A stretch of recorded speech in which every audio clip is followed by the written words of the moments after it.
Hello, folks. Looks like we've got our levels going on here. Background music might be a little too low. There we go. I set this thing on random and it still found its way to the DJ, the S.com's incredible RPG battle medley. What can we say?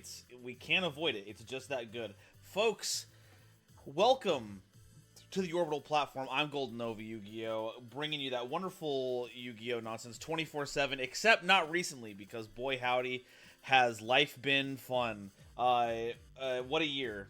I say it being March. Big thank you to everyone who's shown up today. Shiro, only 7 months. I can swear it was longer. Here's to you, bud. Shiro, thank you so much for helping out around here. Sometimes you meet people and it feels like you've known them your whole life. So that some people call that a deep connection of friendship. I call that time travel. So good job for unlocking that feature. Blaze, good to see you. Glad to hopefully we can bring some joy after a couple things. Silas, the one who watches, Tiger, Beowulf, Quilava, Millennia, Zaldreka. Oh my god, people are coming out of the woodworks. Grey Parrot. Holy cow, good to see all of you. Crazy Nova the EP. I'm feeling it. Does it work? Hell yeah, that's good.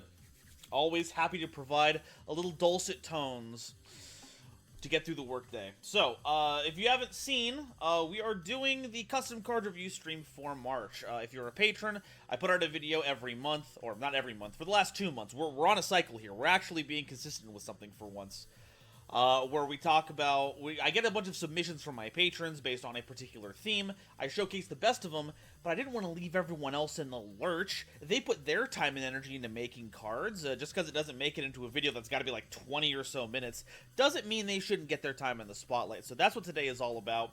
We're going to be Nova scaling every submission from everyone this month. Even those who didn't keep to the theme, because the theme is just for the video. If you want to submit some, goofball nonsense, this is your time. Have fun with it. Last time I read through everything, and I got it all in my head, and then I wrote the Nova scales out beforehand so that we could run through them in a timely manner. That didn't happen this time, so we're doing all this off the cuff today.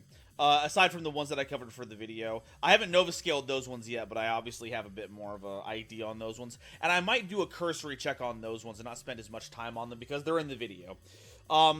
We'll see how that goes. Honestly, after I did the last one, it felt really artificial.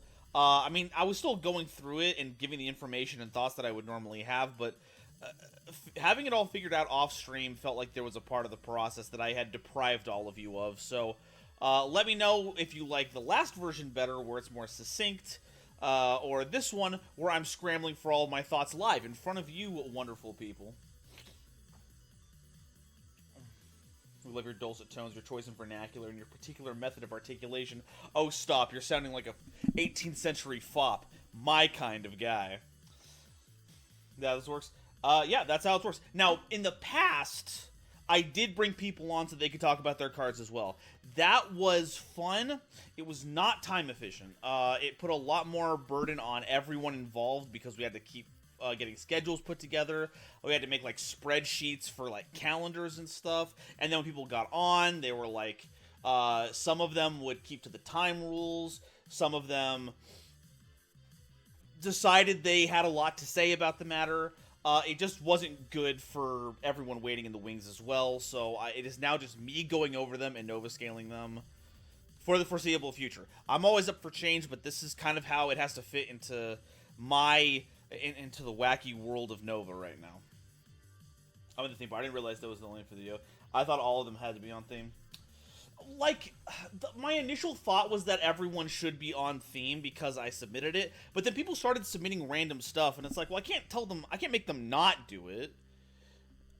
Because, like, the alternative is saying, like, oh, thank you for giving me money so that I can survive, but because you didn't play along with my little game, you don't get to have your thing featured. So I'm pretty lax. I would encourage people to play with the theme that I'm putting out there, but I don't want to sit here and say, oh, never mind, we're going to skip you for that.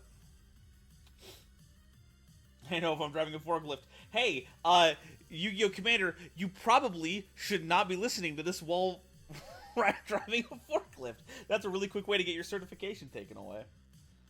I still try to keep it on theme. And I appreciate it. I like it when people stick to the theme. And I will say, if I will cover you, but if you didn't stick to the theme, that's gonna hit your awesomeness points, okay? So there is something to be said for staying on theme here, because that's my new thing for awesomeness. It's not just me thinking it's cool, because we all knew I was an easy mark for that. So I've added a little extra zhuzh to the Nova scaling in that regard. So if you stick to the theme, you have a good chance of getting a high awesomeness score. If you just brought whatever you wanted, it's not going to be as easy. So that's, I think I like it, honestly. Cool. I could have sworn knowing who you are, my cards would have gone into the video. Well, funny you should say that, because we have yours pulled up right here. Let's go ahead and... Oh, first off, before I start doing it, I wanted to put music on because it felt weird to not have anything. Is all of our audio balancing good before we start covering everything? Anything coming through? Sometimes if I don't ask, y'all will let things slip that would be inexcusable anywhere else. Beluga for the 37 months! Good lord! Cards of the customer variety, show me your brokenness. I like the chant energy. Cards of customness, sendeth me thine power. Alright. What did autocorrect ER suffix? I don't know, but I thought it added to the fun. Okay, let's get started. We have a lot to churn through, so let's not go... I do have other stuff I want to do today. I'm gonna try and keep to about 15 minutes per... But you know how I am. I'm a yapper. I'm a big yapper. So, let's start with Frankie, Quava Fire Blast's Vernisylphs. Oh, the theme this month. If you didn't catch the theme this month, it was spring. March is, the season of renewal. So if your deck was about literal, like the season spring, any kind of like renewal, rebirth, life. If you made something about literal springs made it into the episode. I thought that was funny. All of that was today's theme. So, Vera the Vernisylph, Nature Mother, level 11 Earth Fairy monster, 4,000 attack, 3,000 defense. You can only control one copy of this card, and if 5 or more Earth monsters are in the graveyard, you contribute an Earth monster to special summon this card from your hand, graveyard, or banishment. If your opponent activates a card or effect, you contribute an Earth monster, and that effect becomes your opponent sends an Earth monster from their deck to the graveyard. If this card leaves the field by your opponent's card effect, special summon Vera the Vernisylph Goddess from your deck, hand, grave, or banishment. You can only use this effect once per duel. So as with all the Vernisylph cards, very easy to summon because all of them just say summon an Earth monster. This first effect is not as, I think, strong as base Vera's effect, because you still have to get that 5 Earth monster requirement. And you're still attributing a monster, but you do get to special summon anything that's kind of in rotation. The negate here is easier to gain access to. You don't need to have the full 5 Earth setup. So it's kind of like a reverse of that one. So having both is going to be incredible. Vernisylph Secondary Succession, field spell card. You can only activate and use each of the following effects of Secondary Succession once per turn. If this card is activated, you can destroy up to 2 Vernisylph monsters with different names from your deck or hand to special summon a level 4 or lower Vernisylph monster from your hand or graveyard. You can only special summon Earth monsters from your extra deck the turn you use this effect, and all Earth monsters you control gain 500 attack and defense. If this card is destroyed or leaves the field by an opponent's card, you can add an Earth monster from your deck or graveyard to your hand. So a little bit of an insurance policy here, gives you a bit of a float. I'm always happy when cards have that. A little bit of a boost to give all of your Earth something. 500 attack and defense is not nothing. It's not overpowering, but it can be a big difference maker, especially in those close brackets. The main thing, though, is the summon effect. The funny thing about Vernisylph monsters is that they kind of suck on the field. A lot of their effects are either debuffs or buffs specifically for other Vernisylph monsters who all have terrible effects. So unless you have the continuous spell that makes all Earth monsters treated as Vernisylphs, summoning these things is actually not my favorite, but it does fill up your graveyard with Vernisylph monsters. So this puts Vera and both versions of Vera into the graveyard. That's huge. because then any Vernisylphs in your hand can translate into bringing out either the Veras, which are hugely powerful. So, special summoning the Vertisylph monster, honestly, this is the part that's kind of a throwaway. It also comes from hand or graveyard, which is kind of funny.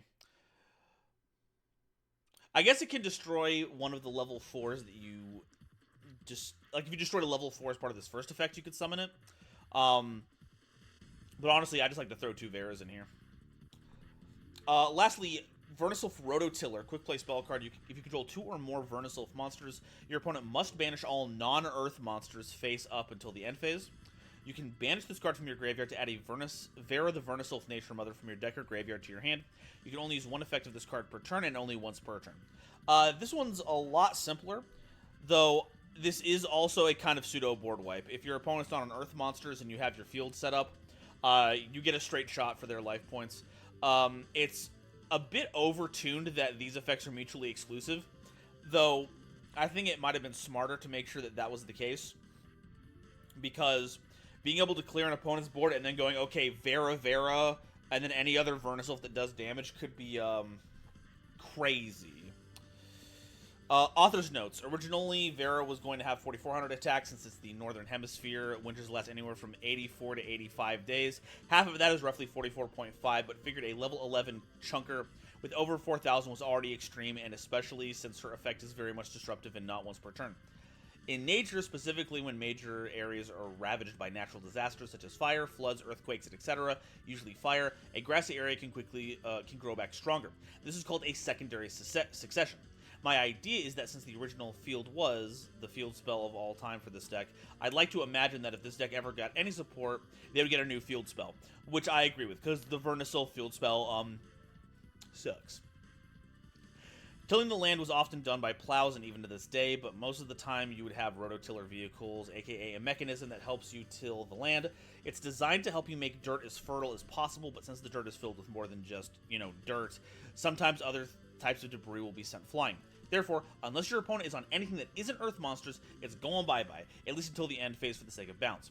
My inspiration for the banishing effect for the spell is offer fertile land for the most supreme god to ever bless or ignore your cries. Also, for the sake of the original Vera not to be completely lost in the shuffle, if new Vera is outed, since if you can play through the effect changing, you can get the original Vera, which is pretty strong even with 2,900 attack, assuming the new field spell is out. And plus Change of Heart on legs is that's permanent is amazing. Absolutely. Oh, Vera was also only going to be a level 10 monster, but the idea of her being folded into a rank 10 monster greatly offended me. For some reason, cough flu deck folding big flus into trains. So therefore, level 11. You can only control one of her, so good luck trying to make her with trying to make leave with her. Hey, Zero de Nova. Yeah, I had to have the LOD music on here. I had to have it on my personal playlist. So, Vernisylph time. We have a bit of an update for them. Obviously, it's Vernisylphs. Their whole idea is ringing in the new season, presumably after a period of winter, with some of the things that we see. So I think this is this definitely keeps to the score. Awesomeness. I do like Rototiller. It's kind of I wouldn't say it's unique removal because we've seen something like this, similar kinds of things like this. It's like having a Farfa for multiple targets, but we don't see very many of that, and then having a board-wide version of that is pretty nifty. I think novelty, these get a 3. I like a little bit of what we're doing here. I like the idea of what's going on here. Awesomeness, I'll give it a 5. It keeps to the system, and it assures that it stays like Earth stuff pretty well, and also punishes your opponent a little bit for not being on Earth, which is kind of the next side of that coin. Versatility, I'm also giving this a 3. Attribute-based decks are kind of hard to get a high versatility score on, but Earth is an exception because most cards printed nowadays are either Earth or Dark. Maybe some Light. So Earth covers a whole bunch of topics. You can splash this in so many freaking things. So that's going to be so that's a wild inclusion to have in that, and it's a fun splash to have in any Earth deck. And then objectivity. I don't think I see many problem-solving card text issues. I think we're all good with that. Vera's big, but, you know, you have to play Vernisils for that.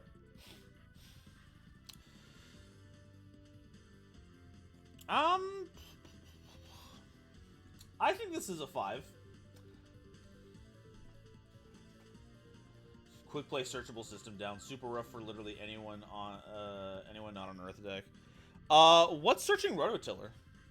Do we have a generic Vernisil searcher?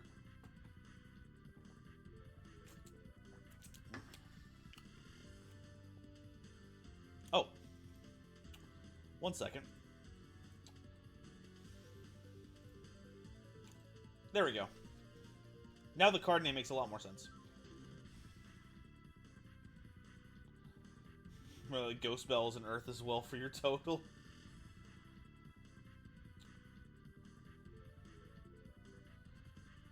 Any of the Vernisils can search each other, so yeah. Can they search spell cards? Because I know there's some that search Earth Fairies. But not all of them search each other. Sorry, I'm late. I was in the middle of something. Did you do mine yet? No, Iskander, we have not. We haven't got to yours yet. We've only touched Frankie's right now. So I think we're getting a 16 on. Ooh, that shouldn't be bumping that around. Just in that a little bit there. There we go. Okay, so the bear can search Vernisil's cards. Okay, so it's searchable.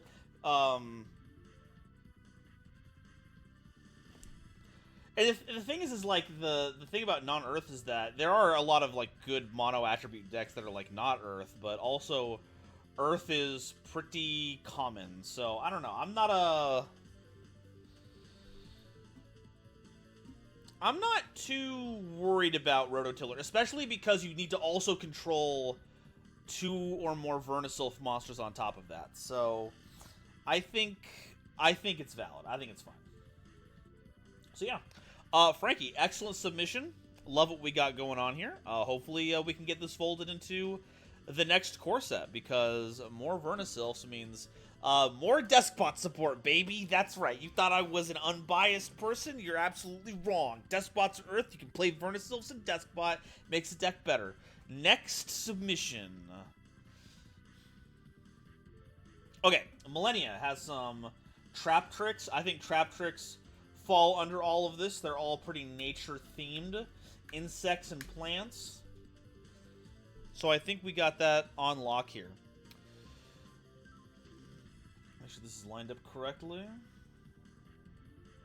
Okay.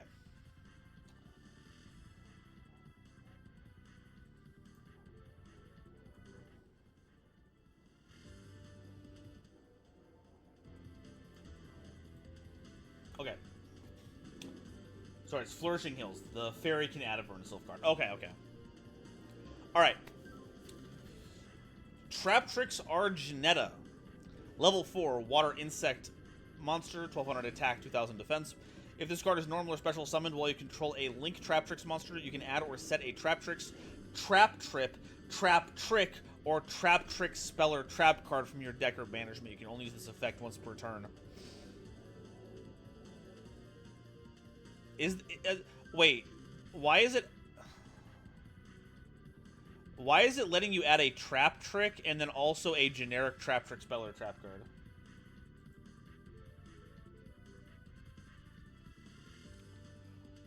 That's funny because we made a Trap Trip card later on down here, but this only searches Trap Trip, but not this one. Interesting. So this is clearly meant to be a summon off of Sarah. Special summon it, get yourself one of your Trap Tricks themed cards. Not much to add on here, except it's just like a solid extender off there. You get a free card off of it for sure. Trap Tricks Pompey. Rank 4 Wind Insect Monster, 2500 attack, 300 defense, requiring 2 level 4 insect and or plant monsters as material. It's unaffected by trap effects while it has material. You receive no battle damage from battles that include Trap Tricks monsters you control. Once per turn, as a quick effect, you can detach a material from this card. and tribute up to 2 insect Traptrix monsters from your hand and or deck. Special summon 2 Traptrix tokens, which are level 1 Earth insects with 100 attack and defense, for each monster tributed by this effect. You can only use this effect once per turn. That's supposed to turbo out the Link monster, right? You just make this out of 2 level 4s, make 2 tokens, fill your grave up with stuff, then make the Link 3. That's not bad, especially because, like, it cares about having a certain number of Traptrix monsters in the graveyard, I think. The cards is where magic is found. How many Vernuses will show up so far? 1. If we count monsters. Technically, there are 3 cards. He's the king of games. Okay, so that one's nifty. Traptrix Senia. Level 4, Link 4, Earth Plant Link monster. Arrows are up, down left, down, and down right. So we have Saryuja arrows. Requires 1 Traptrix Link monster and 1 or more plant and or insect monsters. This card is unaffected by trap effects. Oh. Selal. 1W, thank you so much for following here. This card's unaffected by trap effects. Other Traptrix monsters you control are unaffected by your opponent's activated card effects once per turn. You can target 1 Traptrix or whole spell or trap card in your graveyard or banishment as a quick effect. This effect becomes the card's activated effect, and if you do, you can't use or target cards with the same original name as that card until your next end phase. You can only use this effect once per turn and only thrice per duel. Thrice per duel! I don't think I've ever seen this before. We've seen thrice per turn. It turbos the high links and can be utilized by Ragnarika. Oh, I hadn't thought about Ragnarika. It's also a Tarantula Hawk, which is why its effect being weirdly specific. Actually, trigger word if you want to look what Tarantula Hawks is and does. I think I will be holding off on looking at insects because I'm a little terrified baby when it comes to insects, especially spiders. So now the funny thing here is that because it targets Traptrix or whole spell or trap cards, this can mimic Dark Hole, but it will explode itself because it is well, it's a monster effect at that point because it's being copied on. But if you have protection against your cards being destroyed by effect, you can just keep Dark Holing the field, which I think is very funny. There's also a ton of other cards too. If you do, you can't use or target cards the same. I think the interesting thing is that you can target whole trap cards, but Senia does not say that you have to meet the activation conditions like with Rafflesia, I think it is. That's the original big Traptrix rank 4. So you could go after... So that means that things like Bottomless Trap Hole or any of those other hole trap cards are normally available, but I don't think you can even activate those outside of the correct activation timing because then their effect had nothing to latch onto because no monster was summoned. I don't know how the rules interact with that one. I kind of feel like they specify activation conditions being met as a way to avoid niche scenarios where you would activate it outside of it having a target. But would it function normally anyway like this? Is it more reminder text than prescriptive text? I'd like to hear what you think about that, folks. I'm very curious. Anyway, last one is Trap Trip Trapped Feeding Grounds, a continuous spell card. Negate this card if you control no Traptrix, Xyz, or Link monsters. Monsters your opponent summoned to their field can only be removed from the field by being used as summon material, battle, or by your card's effects. Place 1 Trap-Tricked counter on this card whenever a monster is removed from your opponent's field. Insect and plant monsters you control gain 100 attack for each Trap-Tricked counter on this card. Huh. Okay. So, big elephant in the room. Monsters your opponent summons to their field can only be removed from the field. Removed from the field is... Unless I'm overlooking something. I think we've had this conversation before on customs, but removed from the field is something that does not show up on any printed card. It talks about cards being removed. It talks about being if a card leaves the field by an opponent's card effect. It cares about stuff like that with like trigger effects, but just saying removed from the field.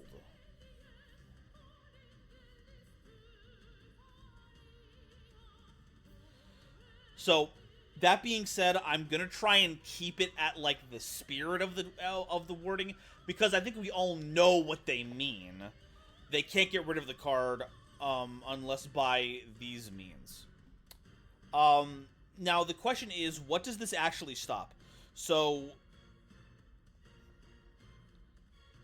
by allowing them to use the summon material, our opponent can still use them to access their extra deck. Battle still allows us to destroy them. They cannot be used by card effects. Okay, so here's the thing about summon materials as a thing, right? So this lets us remove them by card effects, but the way this is worded, we can't remove. Well, let's say our opponent has Trap Trick, Trapped Feeding Grounds. They're applying the effect to us. So we have monsters on the field that we want to use as fusion material.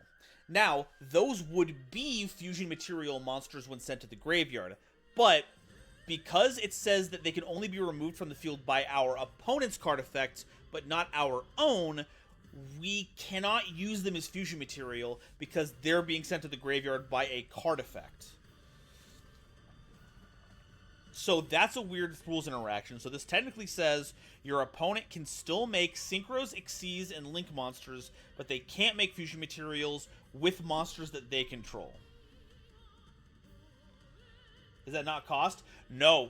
Fusion summons and ritual summons too. We should put that down there. When you tribute a monster for a ritual summon, those are effects. Those are not costs. So those are effectively stuck there. Even though it says you can use them as material, they become fusion material once used. Nothing is ever a fusion material monster before the process of a summoning. So that's... Even taking the card at its word, it feels like there's some strange, like, incongruities there that were not meant to be there as part of it.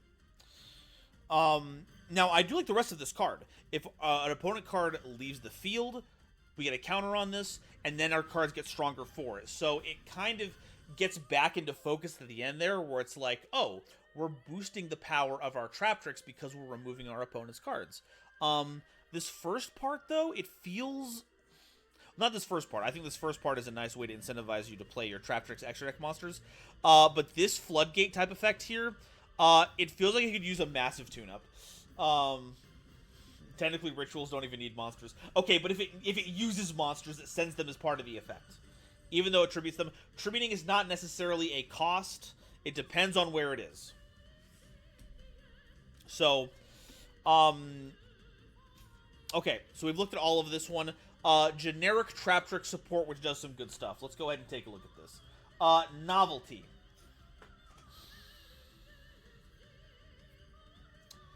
So, Argenetta is a search card that is a consistency piece.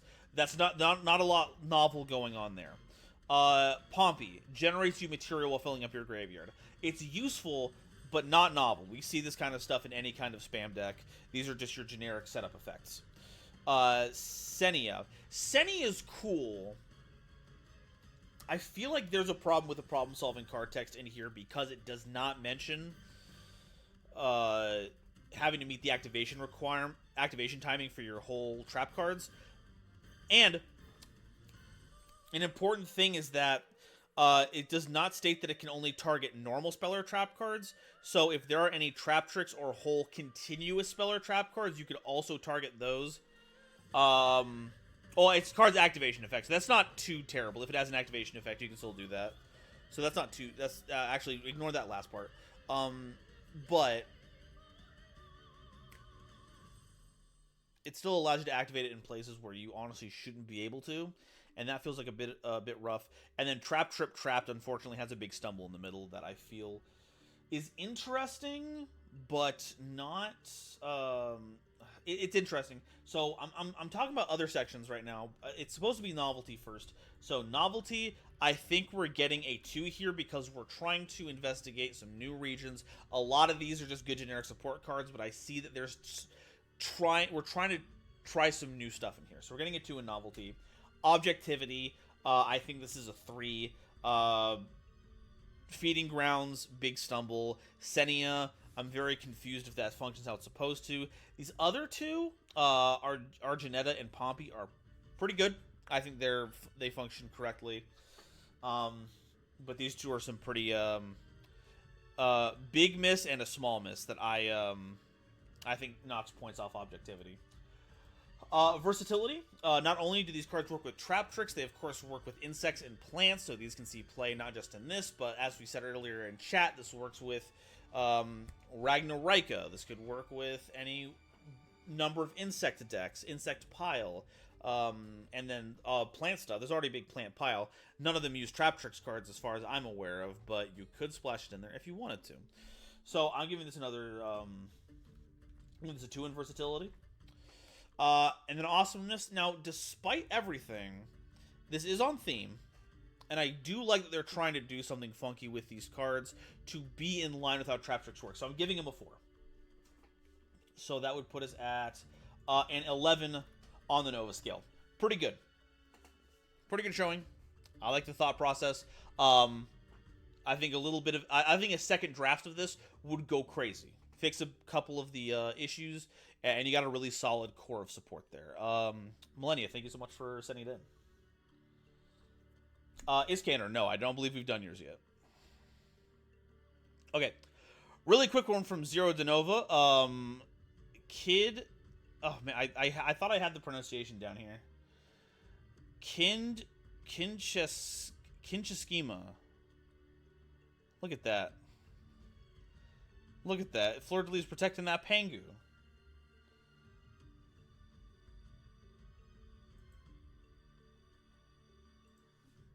Boop, boop, boop, boop, boop. Okay. Kincheskima, normal spell card. Target one monster you control that original attack is 500 or less, and original level is 4 or lower. As long as you control this, open with, 500 or less than one attack. Take control of all monsters with 500 or more attack that your opponent controls. You can only activate once per duel.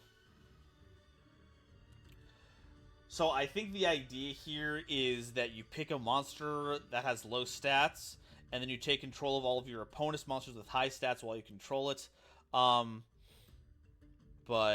as long as you control this open, I'm a little confused. I'm not entirely sure how this is supposed to...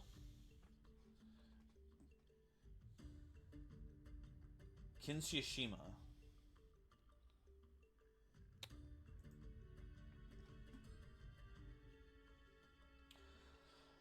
Bigger storytelling through card art. Honestly, I think the imagery is very effective on that. Okay, Zero, did you introduce any other customs this month, or was this the one? As long as it's open. Yeah, that's my confusion here, because open is not a term in Yu-Gi-Oh! And I say that fairly confidently. I try to make sure to preface my suppositions with "I'm certain," because, you know, I'm one person. I can never know more. But open is like, is there something else that we're talking about here? No? Okay. So I guess really quickly, novelty. I think the idea is pretty cute. Stealing cards is a fun thing to do. We've seen it a few times, but not very often. But I think enough. 3 is enough, because it's effectively making our opponent's monsters become protective of our tiny cute ones, and I think that's a cute idea. Objectivity. I gotta give it a 1 because I'm confused about, like, most of it's good, but I think that the phrasing on it could be brought more in line with current standards, and then the open thing is just sending me. Versatility, 2 for largely because this doesn't have an archetypal limit, but you could play this in any deck that runs a tiny monster to just steal your opponent's entire board. And then awesomeness, Fleur de Lis is a flower night. Flowers are spring. I'll put it in there for that one. And I think the idea is cute, and you made your own art for it. I can't be mad. I love it. It's an 11. It's 11 on that one. It's good. Hey, Crimson Codex, how's it going? Puppytron Gaming paid 1,000 channel points. Trihorn Dragon's got something to say. Folks, you ready for the Trihorn Dragon? Would you rather only be able to play against Stun, or only be able to play against Tier 0 Madness? I'd rather play Tier 0 Madness, because then I could get good at it in the mirror matches and feel like skillful stuff is going on, whereas Stun, I can just... I mean, you can randomly lose no matter what in card games because of the nature of randomness, but I feel like Tier 0, if it's mirror matching stuff, then they have the capability to... Nerd! Okay, bye, Blue! What a wild guy. Okay. So thank you, Zero De Nova.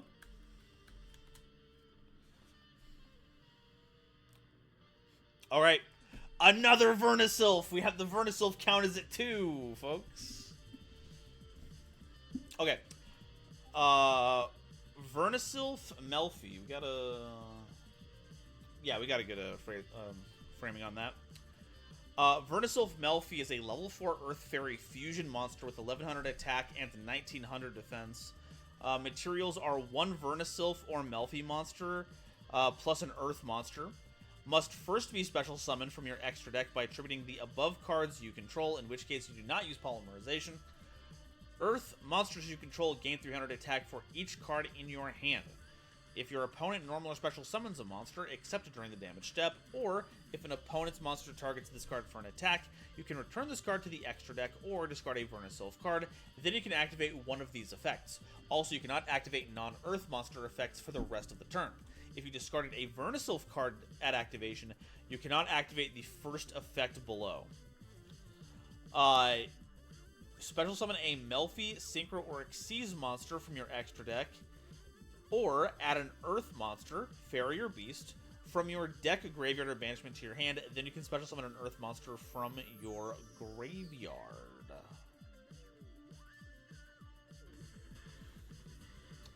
Hikari! Hey, how's it going? Good to see ya. Hope you're having a fun day. We're doing customs now. Good, I wrote my Element Saber deck, but I was thinking of pairing it with Alistair the Invoker, but I think I would have to make the Invoker side the main part instead of trying to work around 2 different field spells. Just play Hall of the Elemental Lords on top of Magical Meltdown once it's done. It's already served its purpose. The Elemental Lords field spell is way more important. Just woke up. Oh, well, I'm glad that I could help spirit you into the waking world, Hikari, with the unholy combination of fairies and adorable Amnimals. Alright, so this seems to be the only card that Lucifer has brought in here, so we can pretty quickly do our Nova scale on this one. So, novelty. While Vernisylphs and Melfis can work together because they are both Earth monsters, the combination of both of them has never been tried. So I think we're getting a 3 on the novelty section on this one. I like the idea. I think it's pretty cool. Objectivity. I don't see anything particularly bad here. This is easily accessible by either half of the theme by itself. It doesn't necessarily require you to play both. You can just play it in either one and then just use the half of it that you care about most. That's the one. But that being said, the 2 themes that it's supposed to be used in are kind of niche, so it's not like you're splashing this into every Earth deck. You need to be running at least either of those. Although I guess if you're playing Vernisylph, that's already being splashed in there, so any of those decks can do it. But the payoff for it are specifically for Vernisylph and Melfi, so I think objectivity is 5 here. I think our problem-solving card text is good, and I think the power level is on point. Versatility, same with the other Vernisylph one. It's a 3. Lots of Earth decks out there. You can play this in all of them. And awesomeness. Now, this one, I'm not really sure what the vision is. Like, the attack boost is cool. This is a helpful game ender to take our tiny Vernisylphs and make them into actual combat threats, so you don't necessarily have to lean on other archetypes to make them work. Their ability, to get the full range of their ability, you have to get rid of this when it gets targeted for an attack. Though it does summon a Melfi extra deck monster when you do it, which can be kind of bonkers for Melfi. I'll give this a 4. It's missing that final like twist of lime that really makes it like pop. But I like the idea we're going for, so it's getting a 4. So this is going to be a 15 on the Nova scale. Pretty nifty submission here, Lucifer. Thank you very much. Hey, Foxwater, how you holding up today? Okay. Next up, we have Zaldreka's cards. Planet-focused, more planet-focused than spring-focused. But I think general life, the idea of Earth waking up, is close enough to the idea of spring that it counts. I can vibe with that. But now I gotta open up dueling book for this. One second, let's see if we can get this formatted correctly.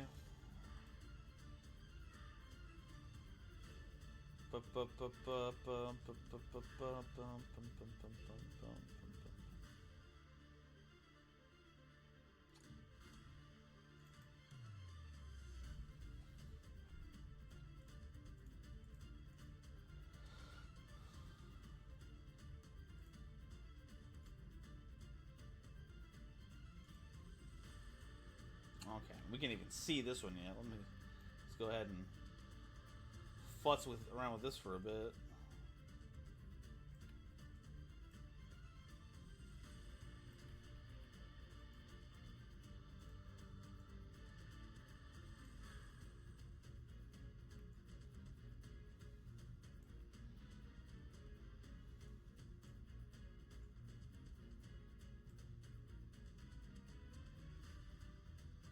Boom. Okay, I think that's close enough, but I gotta get that up there. Okay, actually, there we go. That's exactly where it needs to be. Now we just gotta get the freaking Nova scale up here. WordPad. Perfect. Okay. Is that Tsukihime? I was told that this is Fate artwork we're using. So if that's a Fate character, you're on the money. Okay, so Zaldreka. We've got some planet cards, and we are starting with Core of the Land Gaia. Link 1, Earth Rock Monster 0 attack. Requires 1 normal summoned Earth attribute or rock monster as material. This card cannot be used as link material. While this card is on the field, field spells cannot be destroyed or banished by cards or effects. If this card is link summoned to the extra monster zone, you can activate a field spell from your deck or graveyard, and if you do, pay 6,000 life points. If there's a field spell in either field zone, quick effect, you take no damage for the rest of the turn. You can use each effect of this card's name once per turn. You cannot link summon monsters except Earth attribute or rock type monsters that you activate any of this card's effects. Ooh. Okay. This is a yearly reminder for me to thank Noah for making a video on a deck. That video got me into Yu-Gi-Oh! I took the deck to a regional. I have a Nats invite now. Very based. Hell yeah. Though I'm a meta sheep now and play Fiendsmith. Hey, Puppytron, don't make anyone make you feel bad that you're playing meta, okay? The whole point of a tournament is to win. As long as you're not breaking any rules and you are showing good sportsmanship, that's what matters. If it's other people's prerogatives to play within that card pool the way they want to. Don't make other people think you're bad for playing Fiendsmith, okay? Don't do that. Now, I think we had this conversation before because you said it was yearly. Was it Thunder Dragons that you started with? That's what my brain is bringing up. Am I remembering that correctly, or am I completely off base? By the same person, okay. The link that sets the field spell. The link one that gets every field spell. Yeah, Thunder Dragon Mutants. Boom. My memory is so good sometimes for things that don't factor into my own life. I can remember other things though. Hell yeah. Not from that regional. I took the deck with them. Okay. As I recall, that Suki isn't fake characters exclusively related. Okay. So Core of the Land Gaia, pretty wild buy-in. You're losing 6,000 life points, but you take no damage for the rest of the turn when you activate the quick effect, so it doesn't have a continuous effect that prevents you from taking battle damage, or damage in general. You have to activate this as a quick effect, which I think is funny. That means you can interrupt this before it activates with imperm and then hit your opponent when they have 2,000 life points left. Keeps our field spell safe, gets us any field spell, so that's kind of wild. But we have cards that are meant to work with it specifically, like Inner Sea of the Planet Avalon. Field spell, while on the field, this card's name is treated as Core of the Land Gaia. Wow, just like our Link monster. If this card is activated, you can add a Earth Rock monster from your deck or graveyard to your hand. Does this activate field spells when you get them? It activates the field spell. And is this an if? If this card is activated, okay, you can add an Earth Rock monster from your deck or graveyard to your hand. Once per chain, if you gain life points, you can draw a card. After damage calculation, if an Earth attribute or rock monster you control battled another monster, gain life points equal to the highest attack among the battling monsters, so that's how we get those life points back. And we get card draw. Negate any card effect that would move a card in the banishment to a different place, so this is Necro Valley for the banishment. Neat. Block, you can search Block Dragon. Hell yeah. Okay. So this is a wild field spell already. I would just play this in like this is almost better for Adamanticators than their own field spell. The fact that it sets up the top card of the deck is pretty good, but if you just put enough rock monsters in there anyway, it doesn't matter. The draws a thrice per turn on it. Oh, sick. Okay, that is kind of important. Oh wow, once per chain, crazy. Okay. Speaker for the Earth. If this card is normal summon, change it to defense position. If you do, draw 2 cards. This card cannot be used for fusion, synchro, Xyz, or link material, except for Earth Rock monsters. Okay, so summon 2,500 on a level 4 monster, and then you get to draw 2 cards for it. Also, it searches any rock. Nibiru searcher real. It searches Earth rocks. Nibiru is a light rock, so this does not put the big stone into your hand, unfortunately. Okay, last one. Archetype Earth. Level, I'm going to say that's 12 and hope that I'm with it. Earth Rock monster, 3,000 attack and defense. This card is also treated as a light attribute zombie-type vampire monster.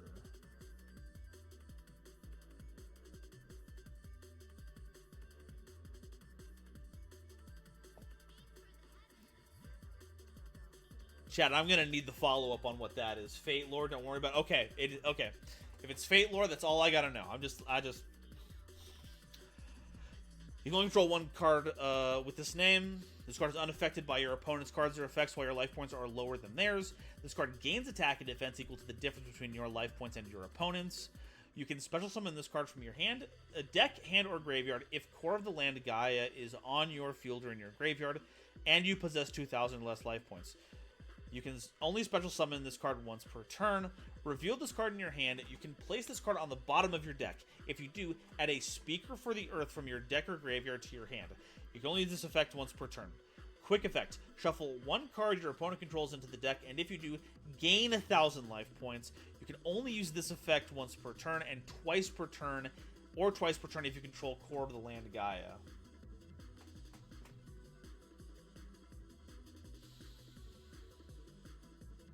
Really easy to make cards these days, considering that it's really hard to pass power creep that made by Konami. Hey, I don't think a lot of us are complaining about it. The more often we call official cards custom cards, the more the ones that get made you can just play, and not get worried about people being mean about it. Okay, so these cards are. Let's reset the Nova scale here. So as usual, Zeldreka has brought some of the most bonkers card design I've ever seen in my entire life. So what Zeldreka is proposing is a Link 1 that works with any normal summoned Earth monster or Rock monster. Rock, bit on the low side, but as we talked about earlier, Earth, widely accessible. Core of the Land, we normal summon it, link it off, get Core of the Land.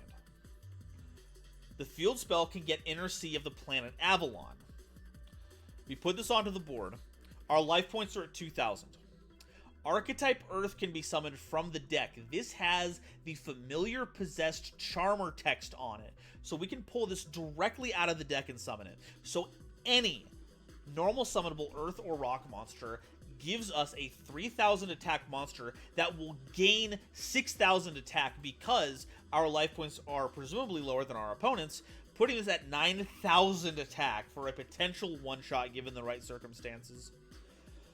It's also important to note that this is the difference between our life points and our opponent's life points, and it doesn't care who has more of them. So once you catch up to your opponent with the life gain from Inner Sea and you start overtaking them with it, this also starts growing in power in a direction that will not slow down when you deal more damage. The field spell will draw us cards whenever we... Oh my... Good grief. Okay. After damage calc, if an Earth attribute or Rock monster you control battled another monster, gain life points equal to the highest attack among the battling monsters. So if this fights, it will have 9,000 attack. You will gain 9,000 life points back. The whole paying 6, you just get it all back. It's unaffected while it has lower life points, so until it gets to punch something, this card will be fine. The field spell will be difficult to interact with because we have a Link monster that keeps it safe. And then if we hard draw the Archetype Earth, this is a one-card combo that summons itself because you put it on the bottom of your deck, get Speaker of the Earth, normal summon it, draw 2 cards, link this off into Core of the Land, and do all that stuff. And if anything is a problem, Archetype Earth will then shuffle cards back, potentially doing it twice per turn, getting you 2,000 life points, 1,000 for each activation. Whoa. They don't care about their normal or Link summoning, and also don't lock themselves out of Link summoning. Any deck can play this engine. Yeah, so... Boy howdy. Let me get the awesomeness out of the way here. I mean, I'd play it. I would play a boss monster that's easy to summon and shuffles stuff away and gets big like that. I don't know, man. Like, it's cheesy, it's overpowered, but it is pretty cool. I'm kind of with it on that one. Objectivity, this is a 1. This is a 1 so hard. Like it presents a lock, right? Like, yeah, if you can link, yeah, you can't link summon any of these. But if you're talking about link summoning, they don't care about this. You don't have to play this in an Earth or Rock deck because Archetype Earth gets you an Earth Rock to set to put on the field. If your deck generically runs Earth monsters you can normal summon, you can play this. This is there is no balance on this thing. This is crazy. Your opponent's done for. Versatility, this is like a 4. It plays itself. It also has to be a normal summon monster, so if they pop that, you're locked out. Okay, fair. You know, I will concede that there is a point of interaction that can be done. A couple points of interaction that can be done before this goes off the rails, but I can say that for a lot of combo decks. Novelty. I'll give it...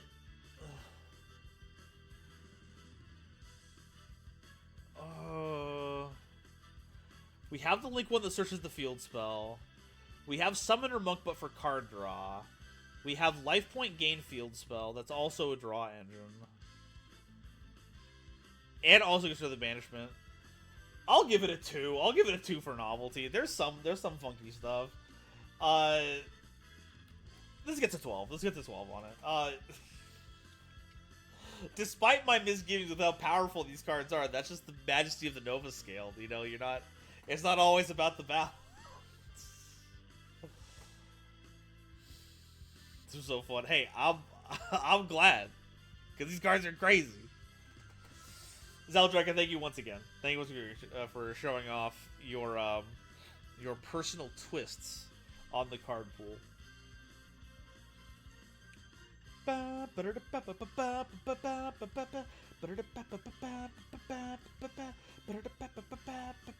Everyone get ready to lock in because it's that time of the song.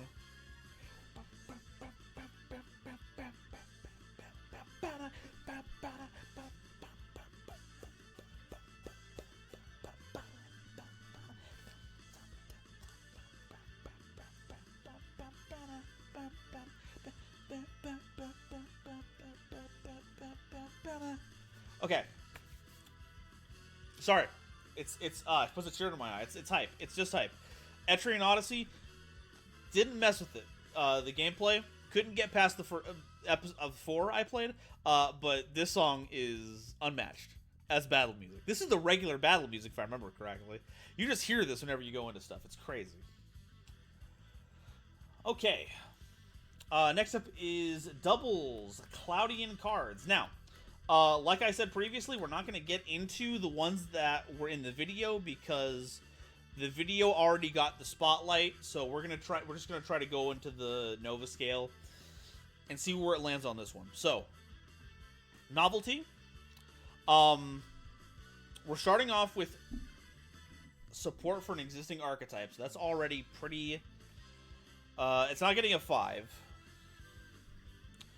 We're throwing around fog counters on a bunch of stuff.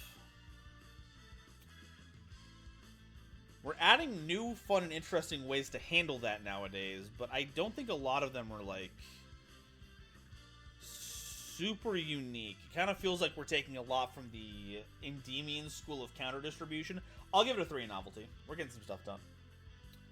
Objectivity, despite the fact that Solitary Fog King can deal 4,000 points of burn damage and banish a monster with a counter on it, not a lot of decks run counters.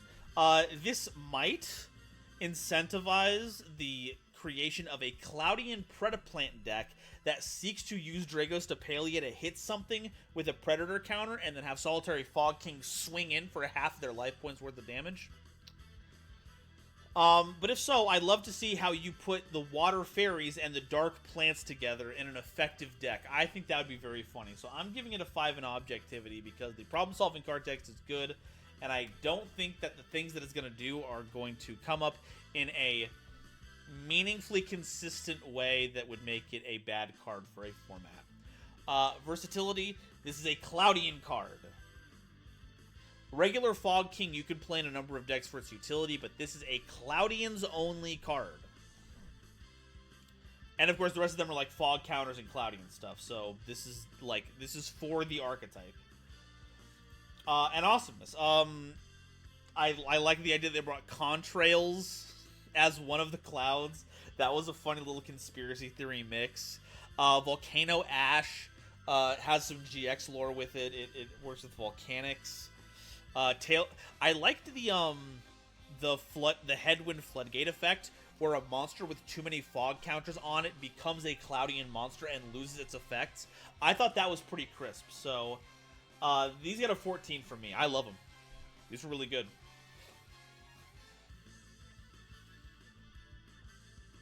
All right. Next up, Blitzwolf. Blitzwolf. Okay. Let the fog take me.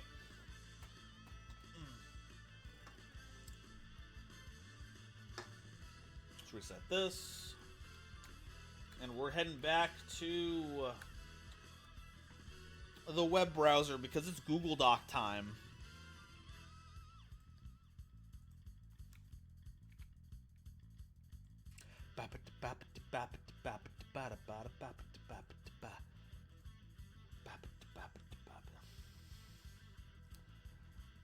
Oh yeah, this defo has to be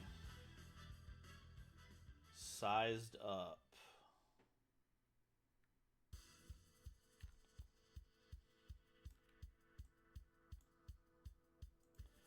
No, I want to grab this. Oh my god, it's eating my face! Oh no, the stuff is eating my face, no!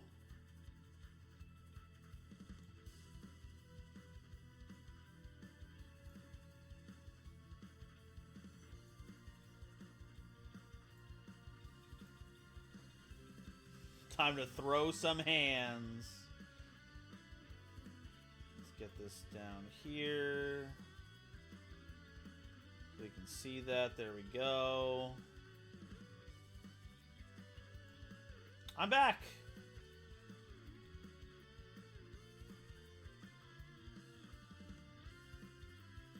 There we go.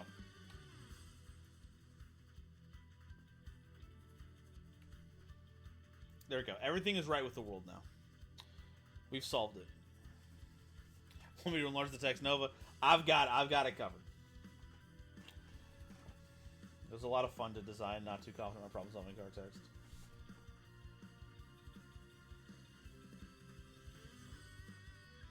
Okay. Boy, I wish the sunlight outside would calm down. It's turning me into an irradiated wasteland.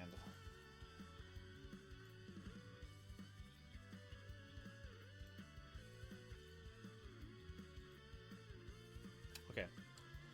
That's a bit better for now. Folks, tell me if I start turning into if my visuals get too dark or too light. I want to fix that. I want to get that out of here. The Nova Scale blocks some of the words. That's true. Nova Scale. We're going to do something risky here. We're going to vaporize the Nova Scale. Put your votes in the chat now if I'll remember to make it visible again by the time we start putting in the numbers. Move the Heart of the South's already irradiated wasteland. For legal reasons, this is a joke. Anyway, yes, Blitzwolf made gearing support. It seems that someone enjoyed the hands video and wanted to give a bit of a hand to one of their Barian Emperor friends. Let's start with Ground Hand, a rank 4 Earth Rock monster with 750 attack and 1600 defense. It does not state the materials required, I don't think. You can reveal this card and one other hand monster in your hand to special summon this card. I think there might have been a problem here. If this card would be used to summon a rank 4 Xyz monster with a number in its name, that monster gains the following effect. Your opponent cannot target this card with card effects. The first time this card would be destroyed by battle or card effect, it is not destroyed. You can only special summon Ground Hand once per turn this way. If this card leaves the field, even if detached as Xyz material, special summon a Tornado Hand from your hand, deck, or graveyard. Supposed to be level 4. Yeah. I think, considering it can be revealed in the hand, I think that is also I also think that is the case. This is a good starting point though. Like, it gets you rank 4 material. It doesn't lock you into anything, so it works. But it only summons other hands. So your options for using the in-hand effect are pretty. Oh god, Blitz is editing it live, live in front of all of us. Oh god, the documents are changing. Quick, folks, take a screen cap. We have to preserve the original. Okay, so it gives the effect to rank 4 Xyz monsters with numbers, but it doesn't have to stay as material. So if we detach, they get to keep these. Protection from destruction, protection from targeting, pretty good. The problem-solving card text here is a little funky. I think you would say, like, if this card leaves the field or is detached from an Xyz, detaches a material from an Xyz monster, instead of even if, because it never leaves the field with the whole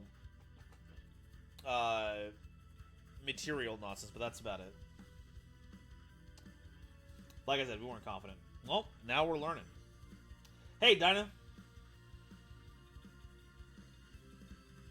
Okay. Tornado Hand, level 4 wind monster, 1600 attack, 750 defense, beast monster. That's funny. If you control a hand monster except Tornado Hand, you can special summon this card from your hand, grave, or banishment. If this card is used as material to summon a rank 4 number Xyz monster, it gains the following effect. If this card is Xyz summoned, you can return one card on the field to the hand, and if you do, either you gain life points equal to 200 times the rank of this Xyz monster, or inflict damage to your opponent equal to 200 times the rank of your Xyz monster. And any monster destroyed in battle with this Xyz monster is banished instead. If this card is detached as Xyz material to activate an Xyz monster's effect, you can add a ground hand or hand spell or trap card from your deck or graveyard, but you cannot special summon monsters from the extra deck except number and number C monsters during the turn you use this effect. This is another pretty solid one. It's special summons from hand if you already control a hand, so it's kind of like a proactive. It's like Prominence Hand, but, you know, good. Good additional effects here. I do like the bouncing and damaging or recovery if we need it. Banishing what we destroy. These are far superior. These are more offensive-minded effects, which is why I like them more, because defensive effects aren't as impactful in this game. The detached floating effect is pretty good. Searching a hand spell or trap card is very funny. 1 second. I need to go check Yu-Gi-Oh! Card database because I know of at least one that might have been unintentional.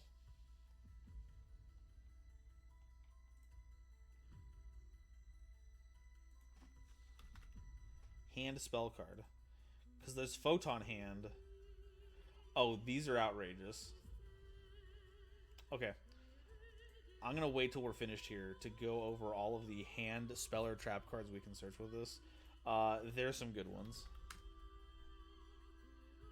Oh, and there's some trap cards. Excellent. Oh, I'm looking forward to this.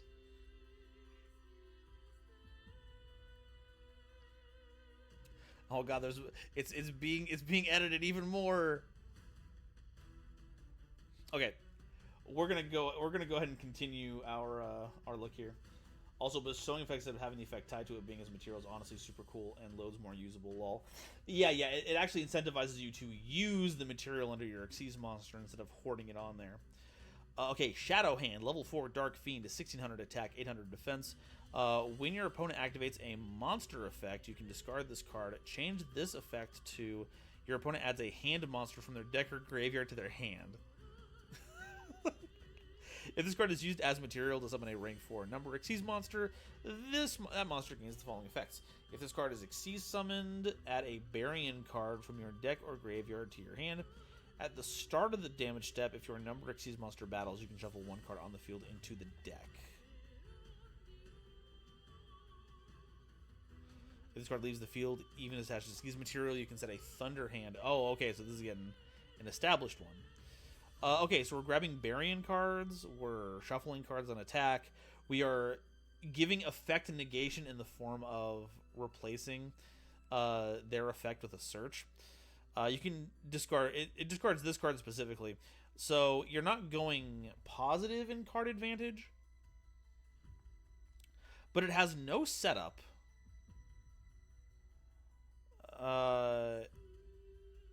You just get to do it as long as you have a hand monster in your rotation. So that's funky. Wait, Blitz, you can just put it in chat, please. Please do not be putting. Please don't try to talk with me through the document, please. This is some ARG nonsense. We can't be doing this.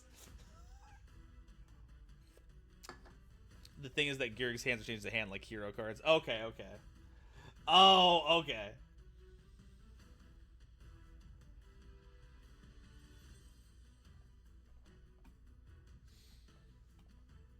No, the fourth wall is dissolving. Ah! Okay. Offhand, that's very funny. So, Offhand is a rank 4 water pyro monster with 1600 attack and 800 defense. Monster effect, 2 level 4 monsters. If this card is Xyz summoned with only hand monsters, your opponent cannot respond to this card's effects. If this card is Xyz summoned, special summon a... So only the trap this changes is Rocket Hand. Glory to Caesar, and I'm loving it. Y'all are outrageous, you know that? I hope you all know that you're incredible. Me when I have tattoo a famous indie game Off on my hand, and I call it my Off hand. Man, did you guys know that Off is actually getting a physical release in 2025? That's crazy. Okay, if this card is Xyz summoned with only hand, okay. If this card is Xyz summoned, special summon number 106 Giant Hand from your extra deck by using this face-up card you control's material.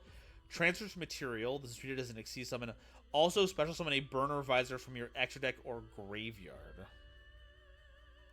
So, this is just a better Giant Hand because it is getting more material, and it's also effectively getting an equip spell once you get priority back and you can equip the Burner Visor. That's not bad. It's just better Giant Hand. Okay. Hand Calling. Okay, last one. If this card is activated, you can special summon a hand monster from your deck or graveyard that is mentioned on the effect of a hand monster on the field.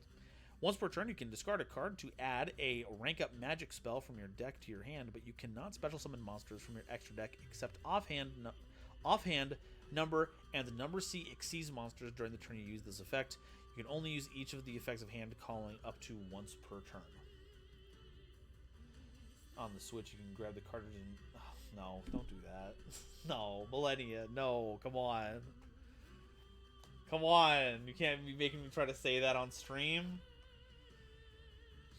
Anyway, so... Intriguing. What do we have to say about the hand cards here?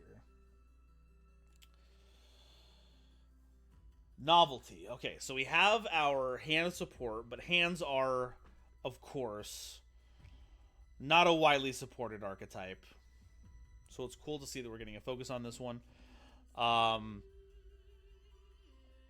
I like that we're continuing the trend of hand monsters referencing each other, so we have the two pairs.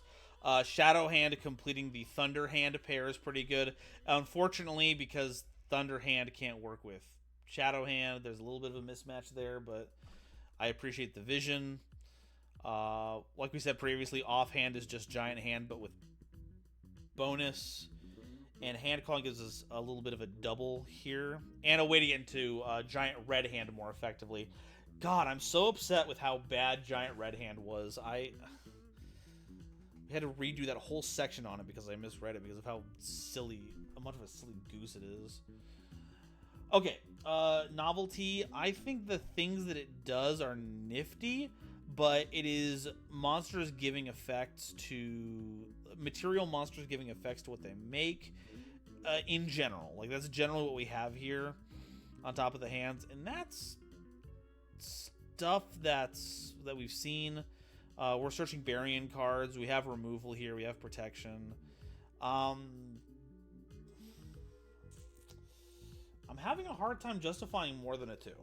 I'm trying to think of other things that they might be doing that's kind of like breaking the mold, but I'm not finding them right now. Objectivity.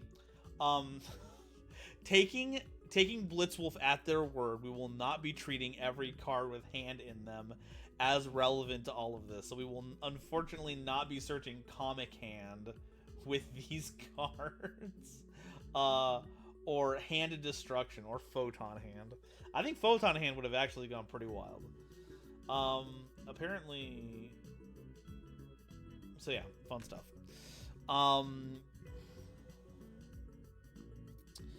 I think a lot of these... So problem-solving card text-wise, we obviously ran into the situation where Ground Hand was listed as a rank monster. I think Tornado Hand is interesting, like, from a design perspective, because it only triggers if you make a rank 4 monster with it, but its first effect here has determinate values depending on the rank of the monster summoned.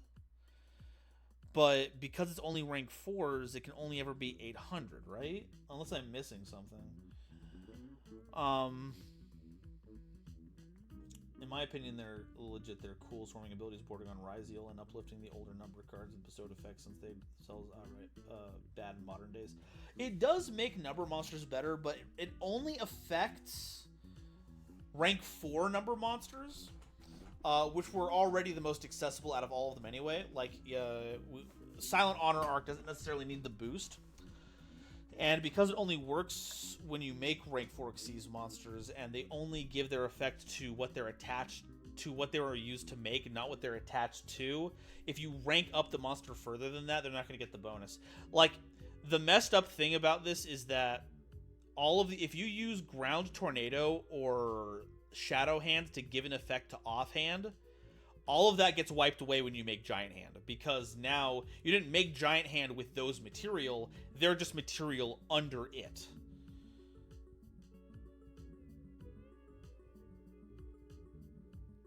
So I think that's kind of one of the bigger bummers about the design here.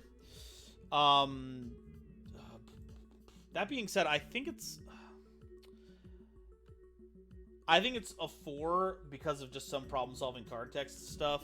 Like, you wouldn't have to specify number and number C monsters, because number Cs are already number monsters.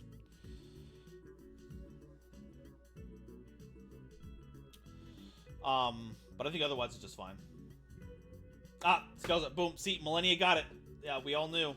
We all knew I wasn't gonna. We all knew I weren't gonna remember it. Boom. Thank you.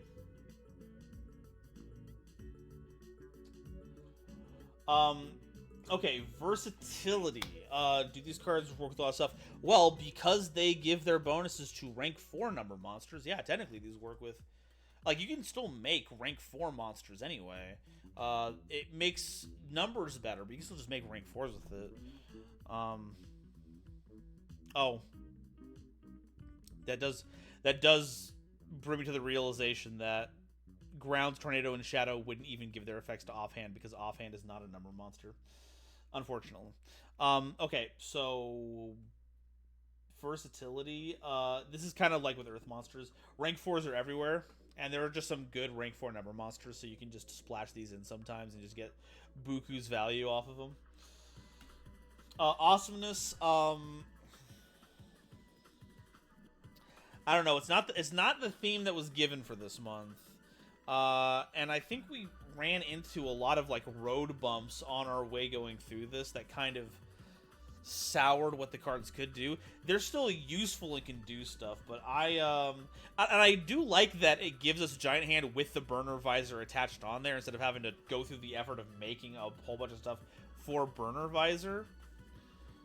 So I think that's my favorite part about all these cards here. But aside from that, I'm just not feeling the particular juice on this one. So I'm giving it 2 in Awesomeness, which does put us at a 2, 4, 8 plus 3. I think that's an 11. Feel the rush. All right, yeah, just 11. A neat pool of custom cards. Once again, one that I think would require another draft to get this tuned up the way we want it to. Because once that's done, a lot of the issues that I have with these cards are just like a bunch of mechanical stuff that if we give it a second draft, these could be really cool. So I encourage doing that. Thank you so much for sharing.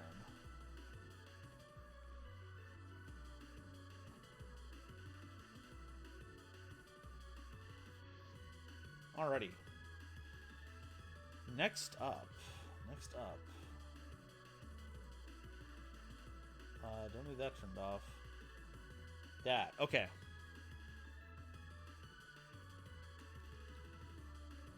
Who's up next? What do we got here?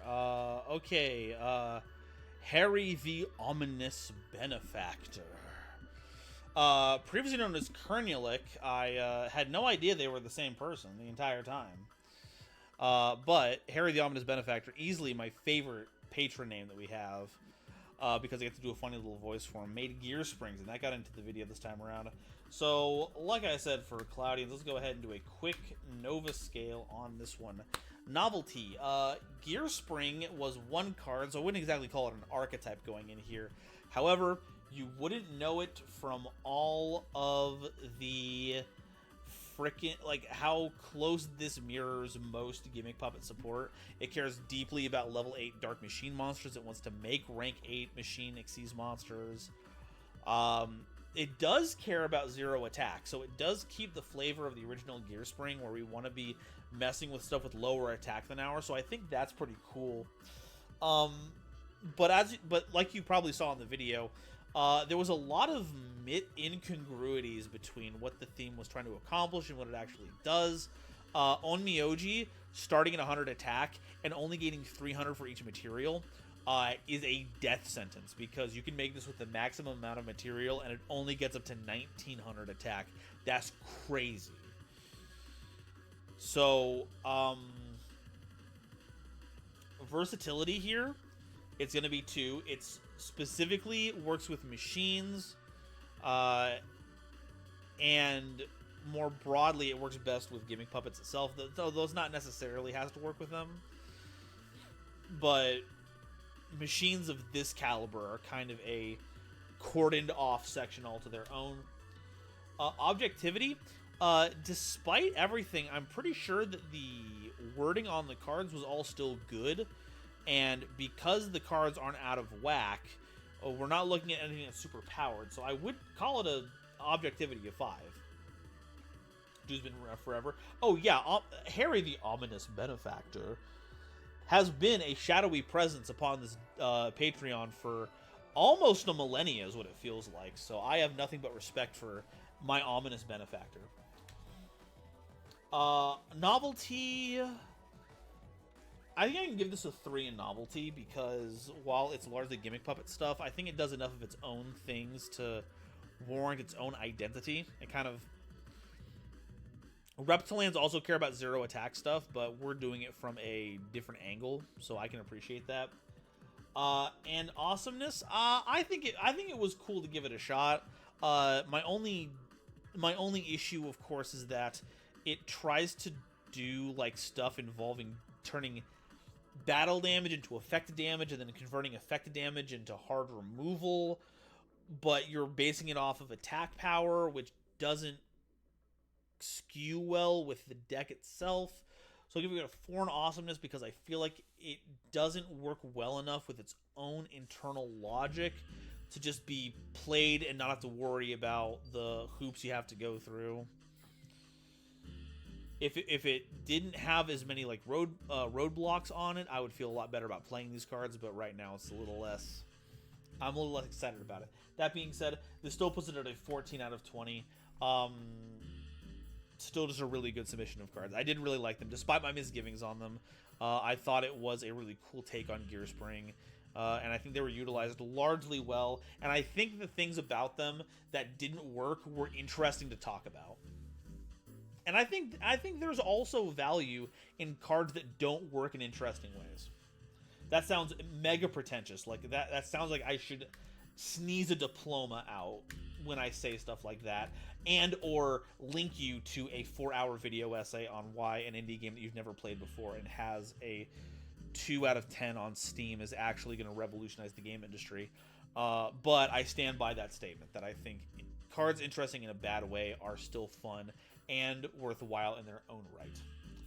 It's kind of weird Winmore going second cards for Gimmick Puppets, but then again, Gimmick Puppets need any help they can. Yeah, I mean, they already have an FTK-ish situation going on, so anything that can help them pull away from that perspective is probably going to help them, at least from a PR perspective.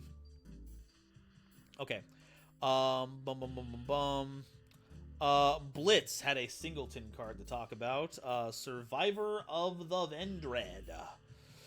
Level 4 Earth Spellcaster monster, 1800 attack, 200 defense. If a Vendread monster is sent to the graveyard, you can special summon this card from your hand. You can only summon Survivor of the Vendread once per turn this way. If a Revendread ritual monster is ritual summoned by attributing or banishing monsters from the hand, deck, or graveyard, those monsters are treated as being tributed on the field. Oh.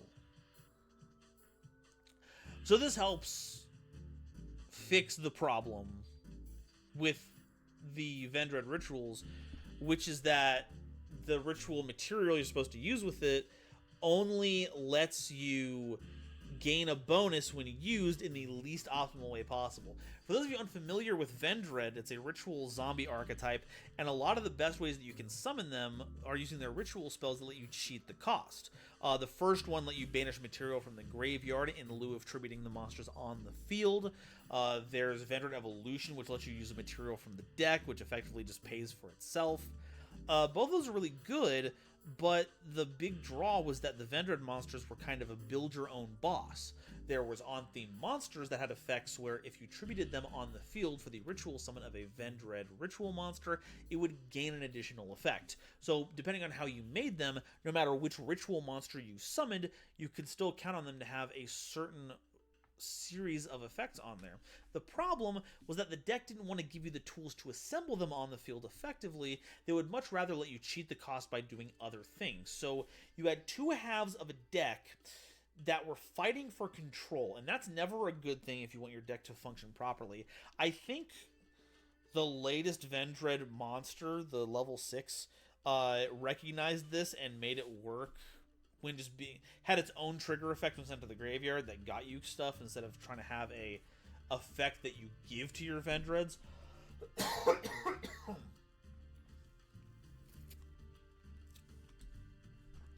But now, Survivor the Vendread comes along and says, hey, you can do all the stuff you were doing beforehand, but now you gain those additional effects. So now you can get your quick effect banish, and your quick effect spell and trap banish, and your targeting protection.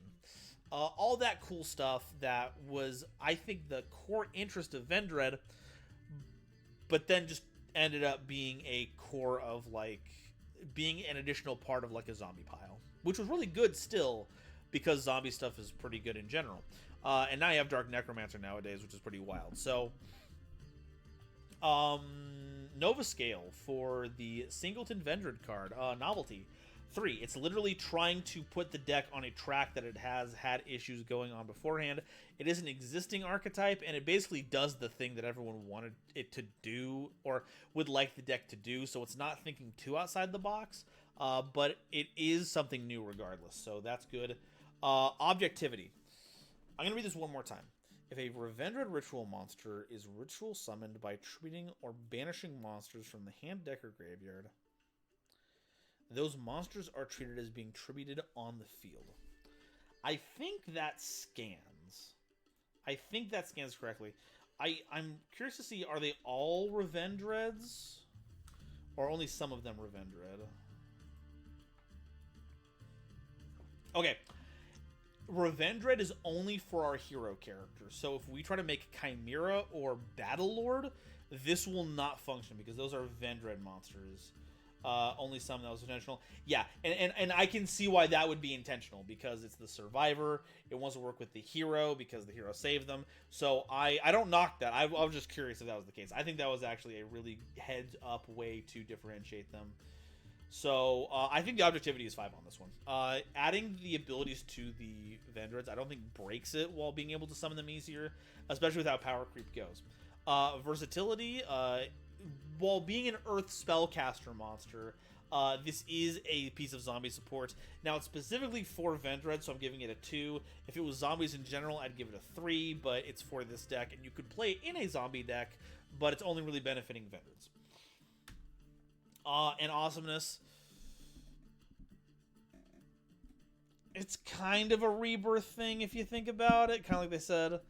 It's a regular person surviving the apocalypse, making a new story. So I think I can give this a full 5. I think we're getting thematic with this one.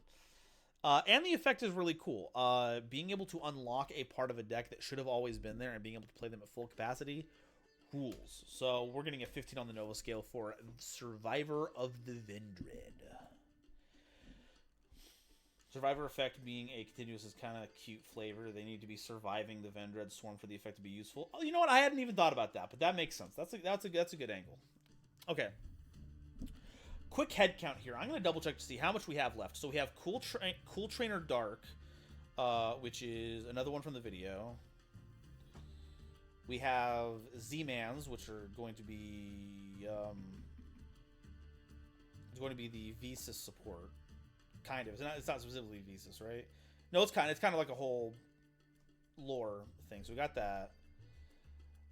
We have Gearfried, the Searing Iron Knight, which we had from the video, so that's also going to be a quick one.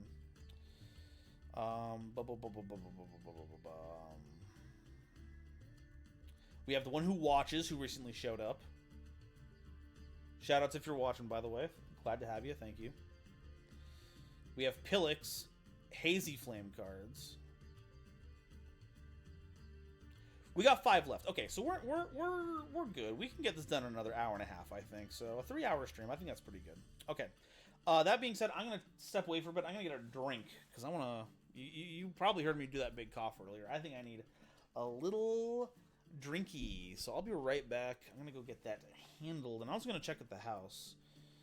The thing about having a partner whose leg is broken is that I probably should not be spending all of my time on a stream without checking in on them. So I'm going to see all of you in just a second. I'll be right back.